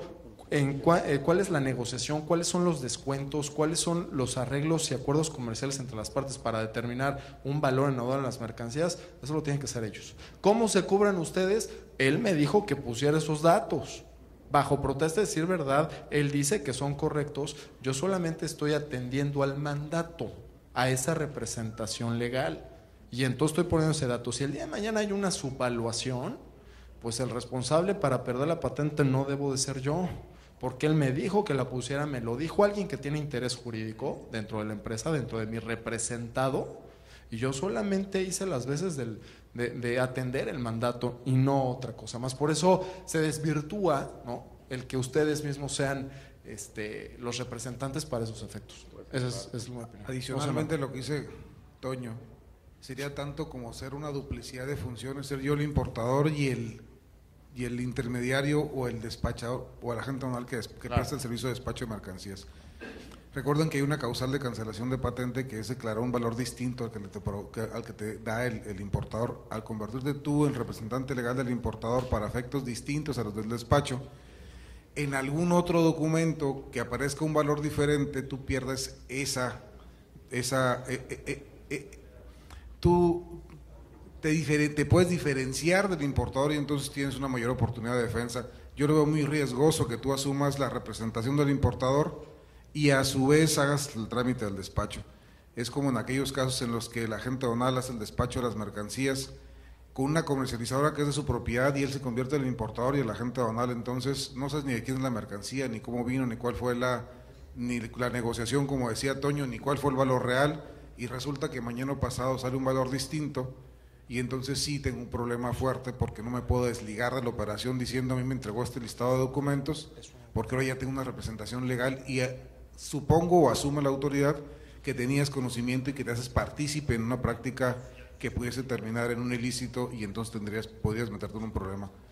Como representante gremial o como representante de ustedes no sería algo que yo recomendaría y es algo que en su momento inclusive hemos recomendamos tengan contrato de prestación de servicios profesionales, recomendamos conozcan a su cliente, recomendamos tengan la mayor diligencia en el despacho y perderían esa parcialidad de también ser a su vez el garante de la seguridad del despacho de las mercancías y el coadyuvante del Estado. Entonces sí habría una especie de dualidad de funciones ahí, no sería recomendable. Bien, y abonando a lo que dice Rubén, eso ya déjenselo, señores, a una figura que vamos a ver poco probable que realmente suceda en la práctica y si se ve, considero que va a ser con operaciones mínimas al representante legal, ¿no? O sea, eso sí, al representante legal, la figura del 40, ¿no? Que ya quedamos a dar la vuelta a la página, Marco, ¿no? No me regreses ese No, tema, no la estoy regresando, pero eso sí dejémoselo a ellos. De hecho, ese representante legal, independientemente de obtener la autorización correspondiente de la aduana, ¿no?, para ser representante legal para efectos de despacho, pues tendrá que tener también el vehículo corporativo con la empresa que va a representar para esos efectos, y allí va a estar ese tipo de poderes, ¿no? Que eso ya sería otra figura, ¿no? Sí, Marco. Sí, nada más coincidir con lo que ha expresado Rubén. No es que no se pueda, no es lo recomendable. Igual, haciéndome un lado ahorita de ser autoridad, lo que te diría es, pues no te lo sugeriría. O sea, tú cumple con tu papel. Tú eres el representante legal de la empresa desde el momento en que tienes un encargo conferido. Ese es tu mandato. Y entonces, en automático, el 41 dice, para todos los efectos del despacho aduanero, el agente aduanal es el representante legal. ¿Para qué efectos? El del despacho aduanero. Y hasta ahí quedamos. Ya firmar documentos en nombre del importador, híjole, distintos, en donde tú no eres el perito como es el valor, sí creo que estarías asumiendo una obligación más allá. Igual en tu honorario está, no lo sé, pero no es lo sugerible, ¿no? Claro. Gracias. Totalmente. Bien, gracias a ustedes.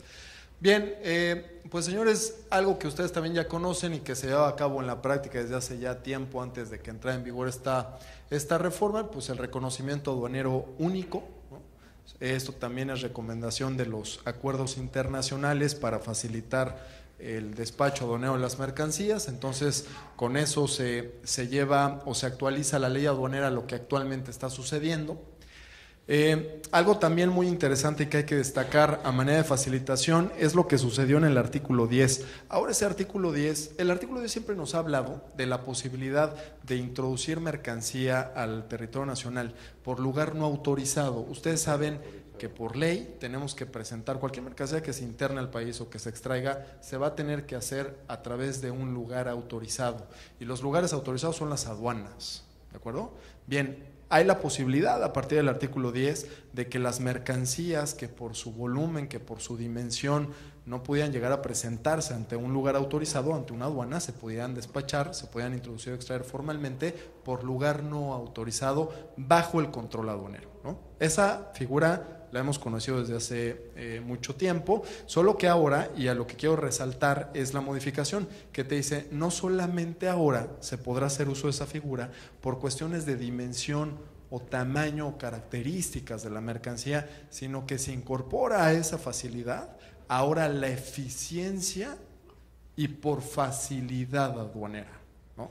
Entonces, eso es un punto que les quiero dejar ahí en la mesa para que lo revisen, para que se lo propongan también a sus clientes, si es que por el tipo y naturaleza de mercancía o por la exigencia de superación logística, entre otros, ¿no?, pudiese llegar a ayudarles este tipo de figura, despachar por lugar no autorizado bajo el control aduanero, promoviendo la eficiencia y la facilitación aduanera, que van a ser dos conceptos, señores, que siempre van a obrar de acuerdo al criterio de las autoridades, ¿no? Ahí, Marco, creo que es interesante que nos platiques, ¿no?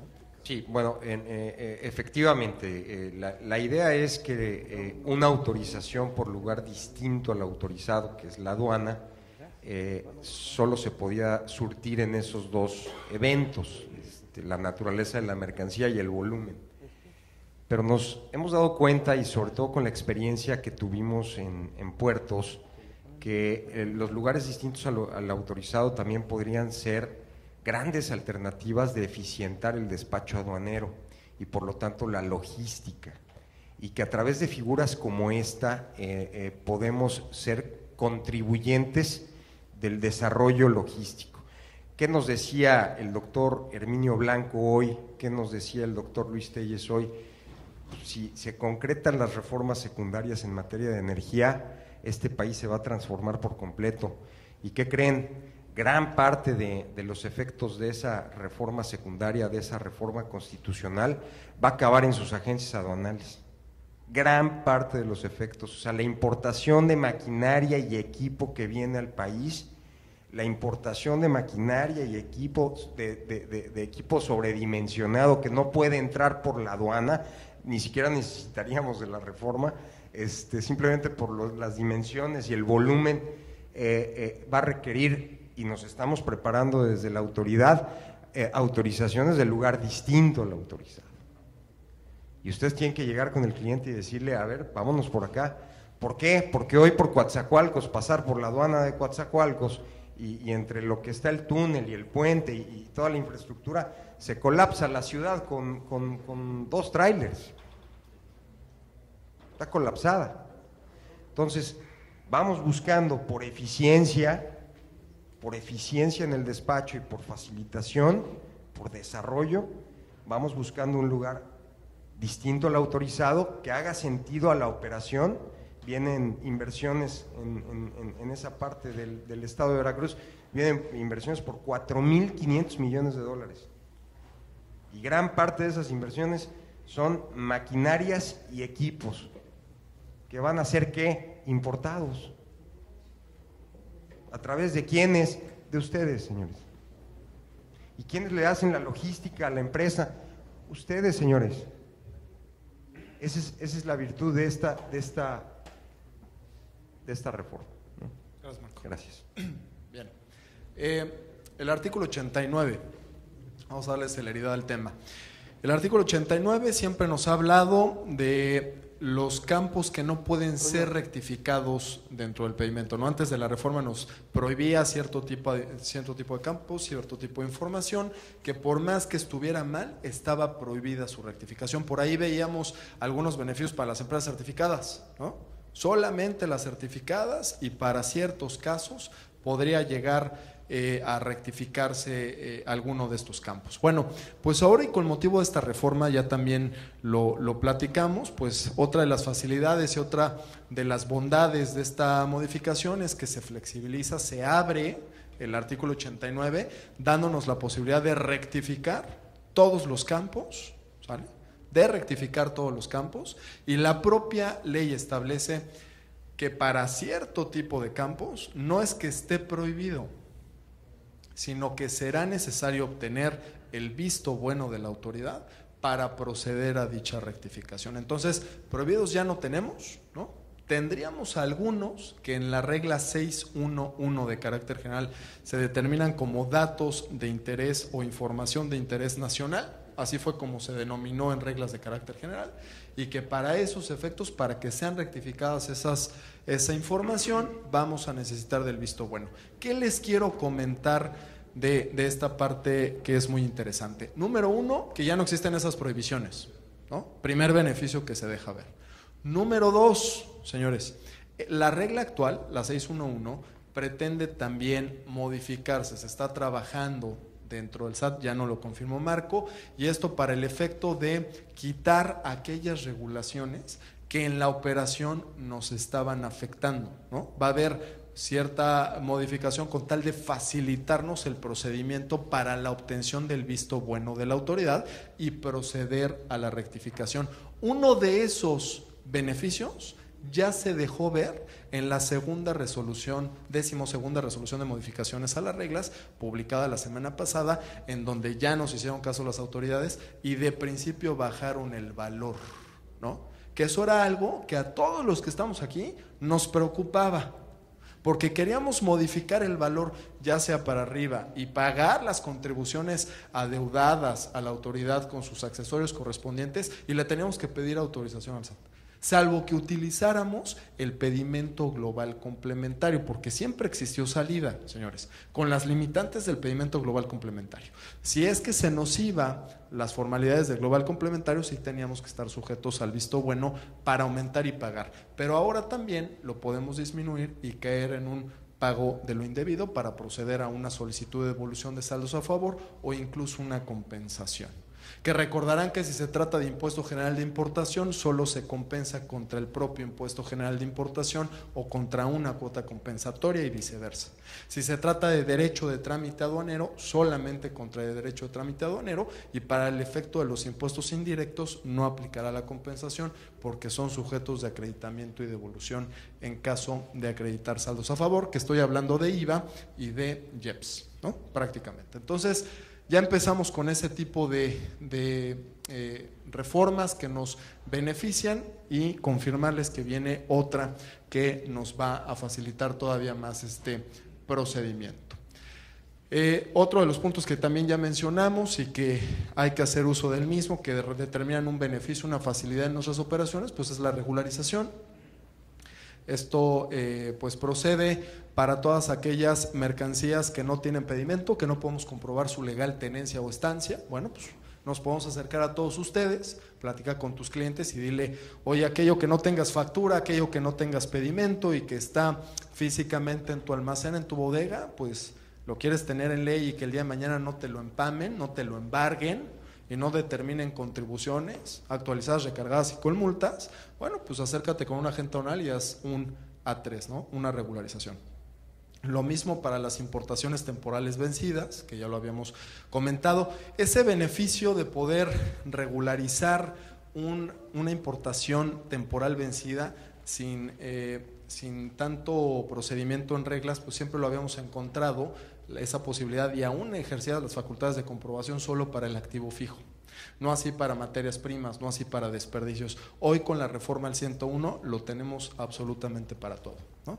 La única diferencia es que procederá la aplicación de la multa, la de la regla 252, en caso de que ya se hayan iniciado las facultades de comprobación. Si no se han iniciado las facultades de comprobación, solamente se pagan las contribuciones correspondientes en uso del derecho que tenemos como contribuyentes al pago espontáneo, ¿no? O al cumplimiento espontáneo. Adelante.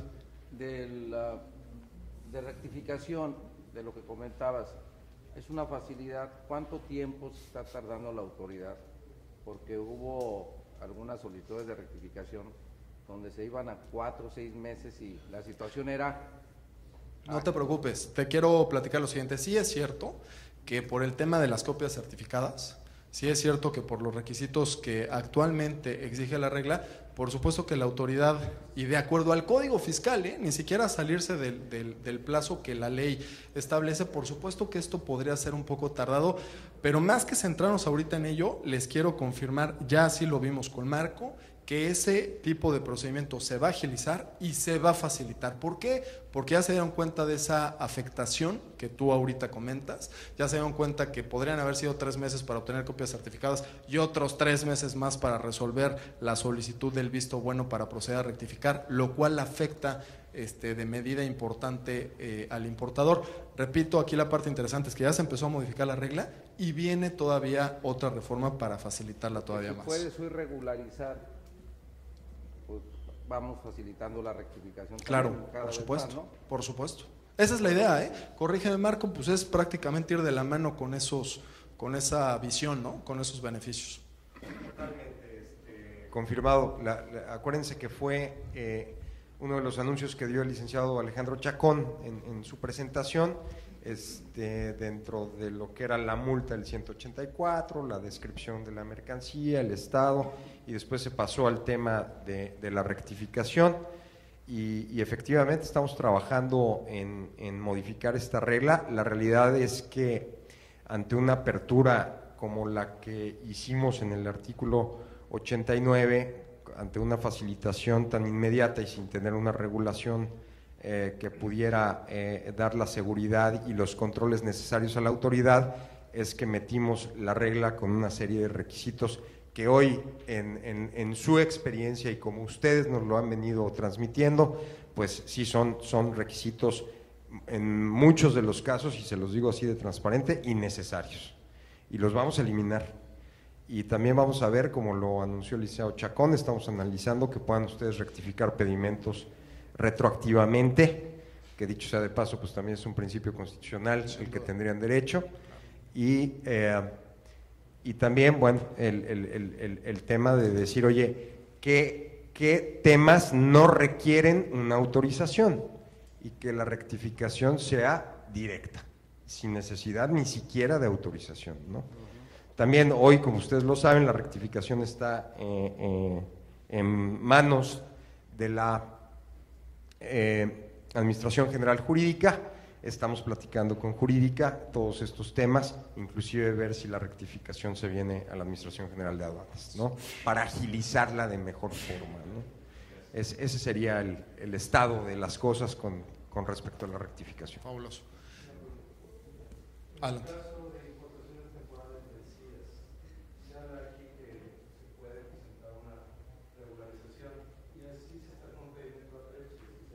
Totalmente. ningún problema.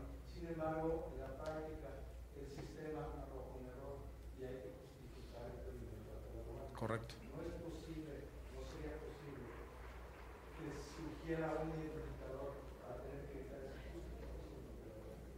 Ok. No sé si esa parte sea factible, pero a ver, al final del día son operaciones. Las justificaciones que se tienen que llevar a cabo en las aduanas son necesarias porque tiene que ver un pago de impuestos. La autoridad también debe de estar seguro. O sea, yo entiendo que de repente el estar justificando complica la operación, etcétera. Pero lo cierto es que también desde el punto de vista de la autoridad quiere que la regularización se haga en términos de ley y que pagues correctamente las contribuciones. Y ya se ha dado cuenta, ya lo hemos platicado con Marco, o sea, la autoridad ya se dio cuenta que muchas veces se regulariza como desperdicio, cuando no es un desperdicio. Muchas veces se regulariza activo fijo depreciando cuando no se tiene el beneficio o el derecho a la depreciación. Entonces, por supuesto que el contribuyente ve esa ventana, que ojo, esa ventana, que nos quede claro a todos los que estamos aquí sentados, señores, la ventana de la regularización o el beneficio de la regularización hay que verlo como aquel camino que nos permite no tener contrabando. Porque estamos hablando de una mercancía sin pedimento y estamos hablando de una importación vencida, una importación temporal que rebasó el plazo de permanencia. El pedimento de importación ya no sirve, tuvo vigencia. ¿Cuál es la vigencia del pedimento de importación? El plazo establecido en la ley, 18 meses, si eres certificada, 30, 60, lo que sea. Pero si ya se te venció, ese documento ya no es suficiente para amparar la legal tenencia de sustancia. Es como no tener pedimento y caes en la ilegalidad de manera inmediata y tienes contrabando de manera inmediata. Entonces, a ver, con claridad, la regla o el 101 ahora de ley aduanera y las reglas que siempre nos hablaron de la regularización es para evitar el contrabando, que si no lo evitamos las sanciones son mucho mayores, ¿no?, a las que actualmente implica solo el pago de una multa. Entonces, ¿por qué tienen que ser de repente justificables? Entendiéndose por estas que también la autoridad quiere ir a verificar, que aun y cuando se trata de una autodeclaración, que se está haciendo en términos correctos y que no le estás bajando el valor o que no le estás quitando cantidades como para evitar el pago de contribuciones, ¿no? Porque pues el beneficio ya te lo di, te quité de encima el contrabando, todo depende de ti, pero ahora págame lo que realmente me debes, ¿no? Y es que no se trata de verle la cara a nadie, señores. Si se importó temporalmente, el beneficio ahí se tiene a cambio de la exportación, pero si se va a quedar en México, hay que pagar los impuestos que debemos de pagar de acuerdo a su clasificación arancelaria. De hecho, la regularización de desperdicios, de aquellos que se generan a partir del proceso productivo, es muy clara la regla en el sentido de tienes que pagarme los impuestos, sí a valor desperdicio, pero clasificando de acuerdo a las características del desperdicio, como si presentaras el desperdicio a una aduana, como si hubiera presentación de mercancía. Entonces, hay que pagar lo que se debe pagar. Considero que esa es, al menos en mi experiencia, la razón por la cual se justifican ese tipo de operaciones, con tal de estar todos claros, tanto la autoridad como el importador, de que es correcto lo que en ese pedimento A3 voy a tener que pagar, Marco. ¿Es así? Oye, Antonio. Correcto. Adelante. El año pasado y este año la GASE ha iniciado una serie de visitas domiciliarias donde levanta un acta y esa acta le ponen hasta valores de ciertos productos, ¿no? Y nos piden a los agentes aduanales en su momento regularizar para la aduana ese tipo de A3, por ejemplo, los podemos hacer sin ningún problema, sí, porque la misma GAS está levantando, se levanta el acta, vienen valores y dicen, bueno, te damos tanto plazo para que esta mercancía la puedan regularizar, ¿no? Es decir, no está habiendo alguna situación donde hay algún candado, alguna justificación.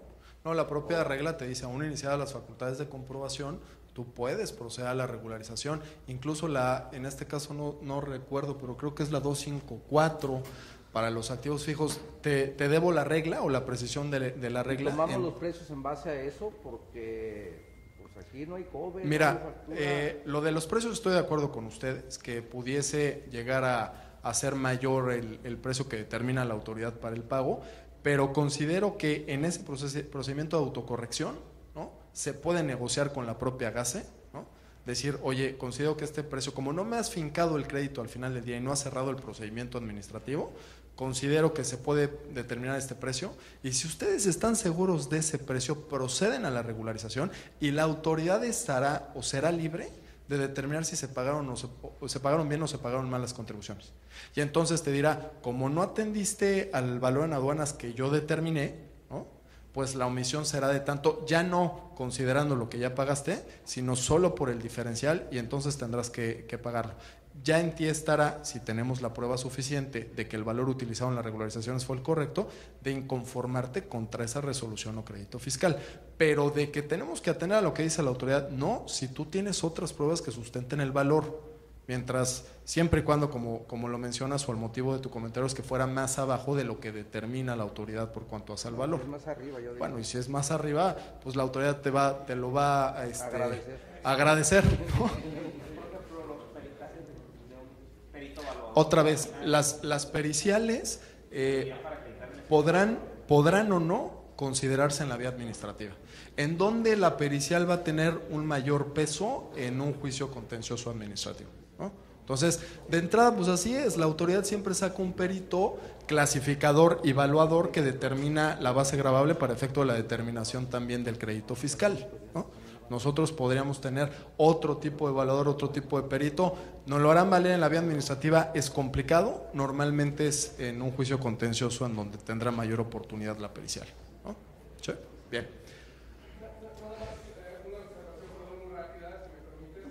Con respecto a la lámina anterior y a la regla 611, Ajá.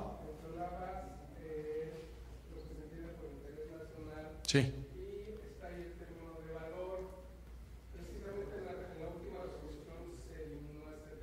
Correcto. Totalmente. ¿Es lo que comenté? ¿Sí o no, señores? ¿Sí? Sí lo comenté, ¿eh? Perdón, y si lo pregunto no es por otra cosa más que para confirmar que todos tengan esa información. Lo dices perfectamente bien, por eso lo puse ahí, un cambio de último momento, ¿no? El de quitar el valor en la 12ª.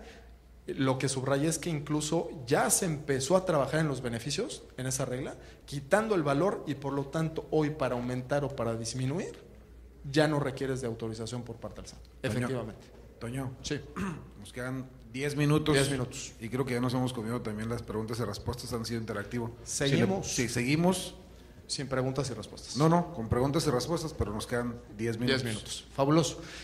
Bueno, señores, también hay un cambio relevante relacionado con los cambios de régimen, ¿no?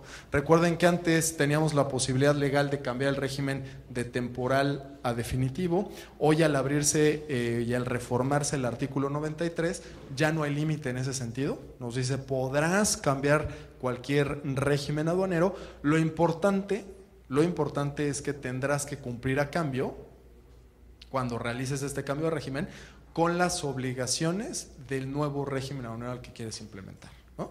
Entonces, esa es una parte interesante para ustedes, porque en ese sentido volvemos a caer en un aspecto de facilitación y de certeza jurídica para ustedes.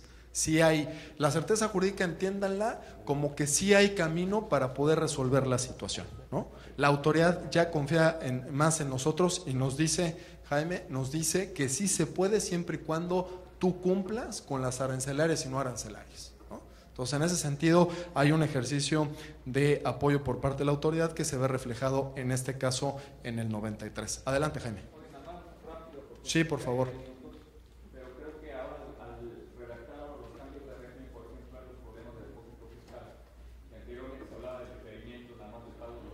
Claro. Y ahorita pues me dicen que va a ser un cambio de régimen y pasar de depósito fiscal a definitivo. Claro. Pues me van a pedir que actualicen. Sin duda. Claro. Pues obviamente eso es un cambio, no sé si es un tema que ya han analizado como autoridades. Es un buen punto. Que cambia completamente la definición del depósito fiscal. Sí. Por supuesto, bueno, no sé si ahí me permitas, Marco, por supuesto que está abierta la posibilidad en el 93, pero ya hemos visto casos, como el que tú comentas, Jaime, que el hecho de cambiar de régimen, como lo permite la ley, por supuesto que implica, en ese cumplimiento de obligaciones fiscales y aduaneras, implica cuestiones que hasta pueden resultar imposibles en la operación hoy, ¿no? Y que creo que con la práctica esto se empezará a implementar a través de criterios, incluso reglas de carácter general, ¿no? Así es. Adelante.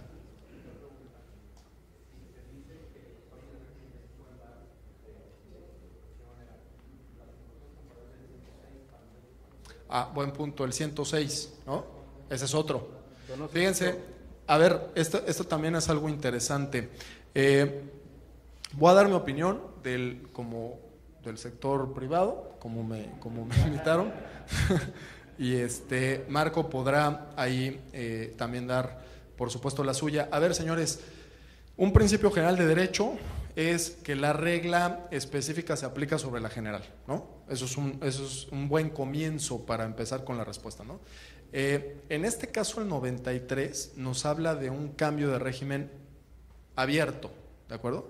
Pero recordemos que la regla específica también debiera de regular y debería de prevalecer. Si nos referimos al 106, la prohibición sigue existiendo. Y te sigue diciendo, y deberás retornarlo al extranjero, ¿no? Hay por ahí, conozco que hay por ahí un criterio, que hay por ahí una circular, ¿no? En donde se establece que podría cambiarse el régimen, ¿no? A definitivo, ¿no? Y por ahí me parece, si no mal recuerdo, creo que habla de activos fijos, ¿no? Por ahí habla de los activos fijos, que incluso se refiere a los F5, ¿no? Entonces te dice, sí procederá. Pero otra vez, es un beneficio si procede en la operación, y si hay circular que se sostenga de un criterio de autoridad, es porque nos está dando ese beneficio de la autoridad, porque la regla específica, que es el 106, lo tiene prohibido. O sea, eso no se modificó en la ley aduanera.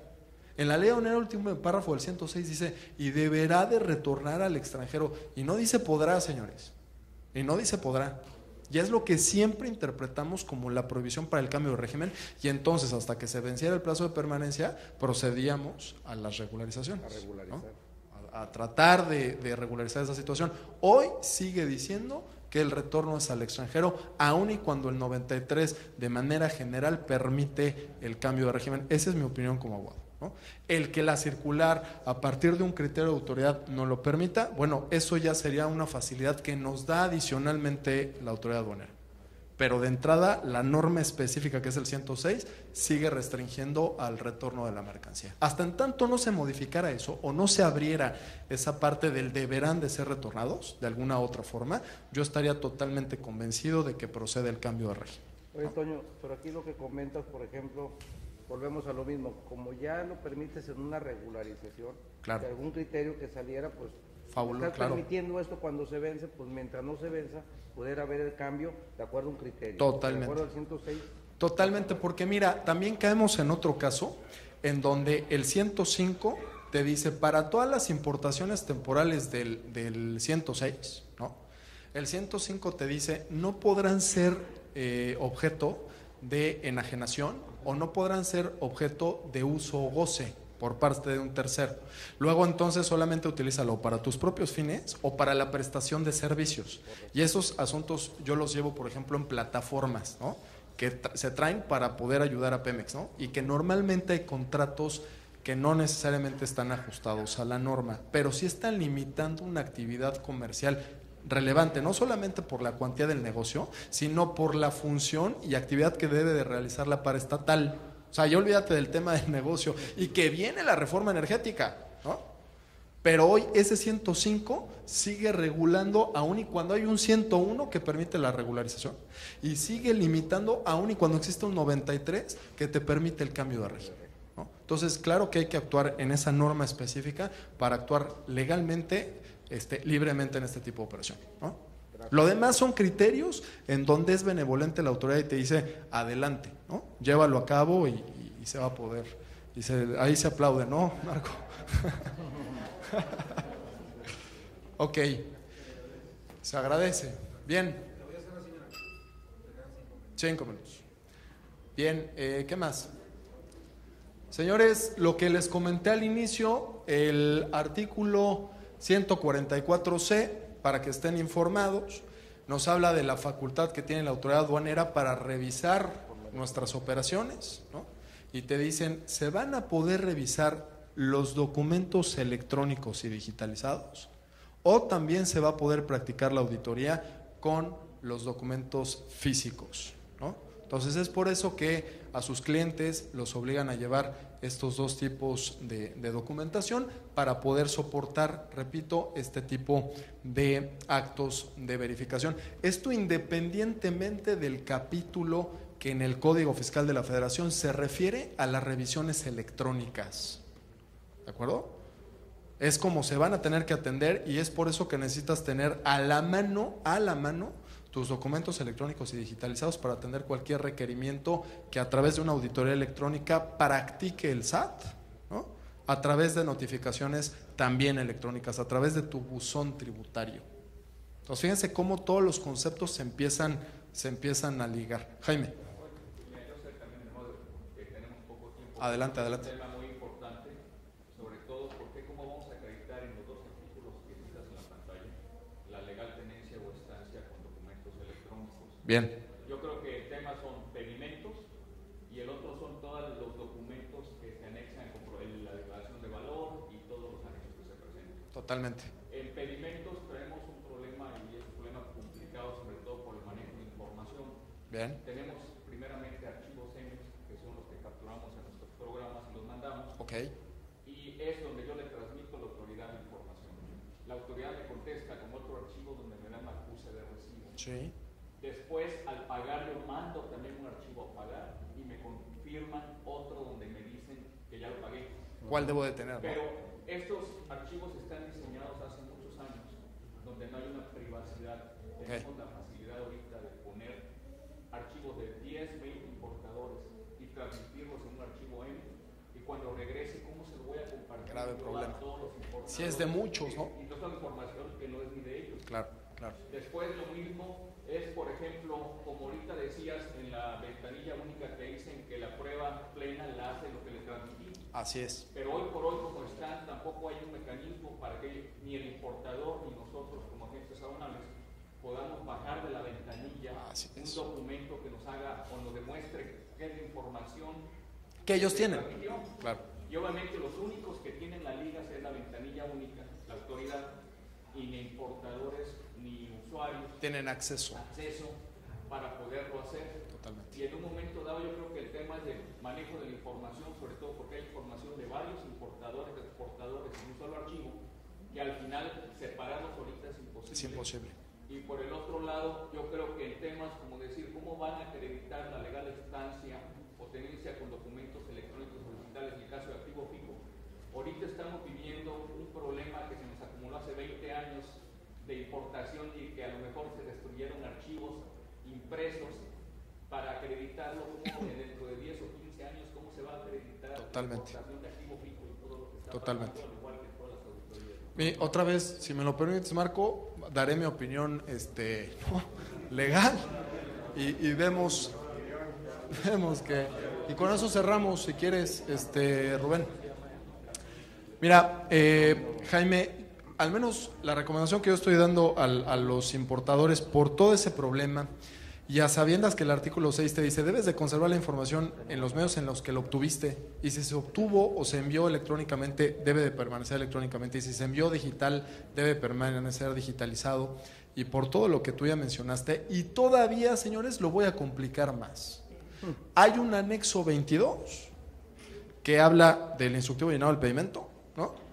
Que no es lo mismo que la impresión simplificada del anexo 1.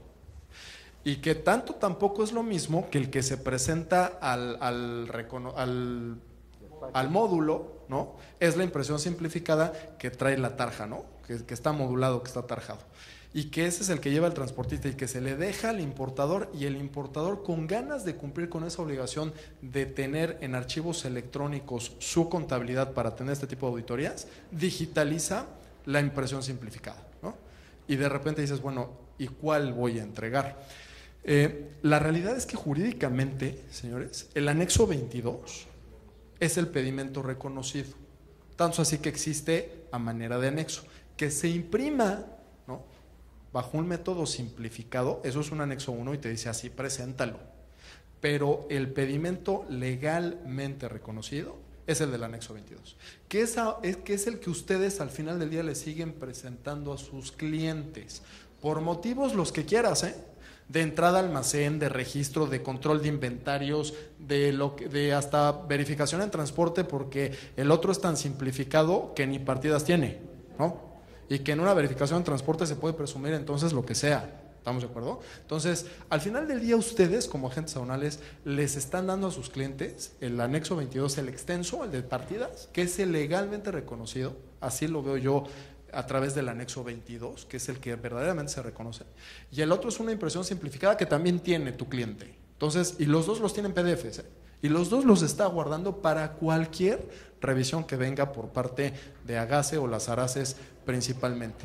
De esa forma, considero que hoy, porque la ley tampoco nos puede obligar a lo imposible, señores. De esa forma, y a sabiendas que esa información ya fue transmitida, y a sabiendas que tenemos el control de la glosa, del data stage, etcétera, etcétera, y que los pedimentos, sobre todo el simplificado, trae la tarja y el módulo, y el del anexo 22 trae la validación, ¿no? El acuse de validación, es que considero, y no con ello no encuentro totalmente fundada la inquietud de Jaime, al contrario, creo que es un tema en el que se debe de trabajar. Sin embargo, para efectos legales, con esos dos en PDFs, yo creo que hoy se puede hacer frente ante una auditoría de comercio exterior, hablando de aquel requerimiento que haga la Agase o las Araces, y que fuera directamente aplicada a un importador o exportador, ¿no? En términos jurídicos creo que así, repito, está fundada yo comparto esa inquietud, sin embargo jurídicamente yo creo que se le puede dar solución de esta manera.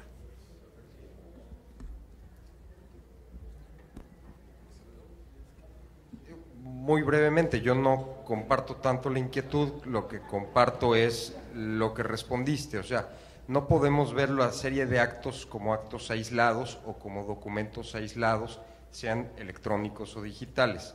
Todo el sistema está concatenado. Bien. Y si vamos sumando cada uno de los actos o cada uno de los documentos, todos juntos nos lleva a brindar la mejor certeza y seguridad jurídica en las operaciones. Claro. O sea, si analizo separadamente como parecía atender tu respuesta, sí pudiera haber inquietud de inseguridad o falta de certeza, pero si lo vemos como un todo, el sistema y el conjunto de documentos que tenemos en cada una de las operaciones, en su conjunto creo que todo está concatenado.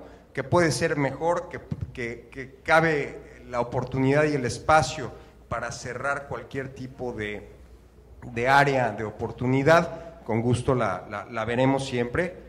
Lo dijo el licenciado Aristóteles Núñez, la autoridad va a aprender a escuchar y por supuesto que desde la oficina de la Administración General de Aduanas tenemos esa instrucción por parte del licenciado Chacón, juntarnos y escuchar, y cualquier oportunidad de mejora vamos a ser los primeros en tomarla y desarrollarla. Bien.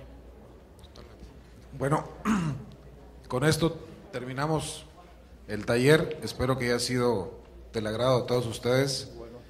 Quiero darle las gracias a Toño, a Juan Antonio Barragán. Marco, muchísimas gracias. Presidente, gracias por acompañarnos. Gracias.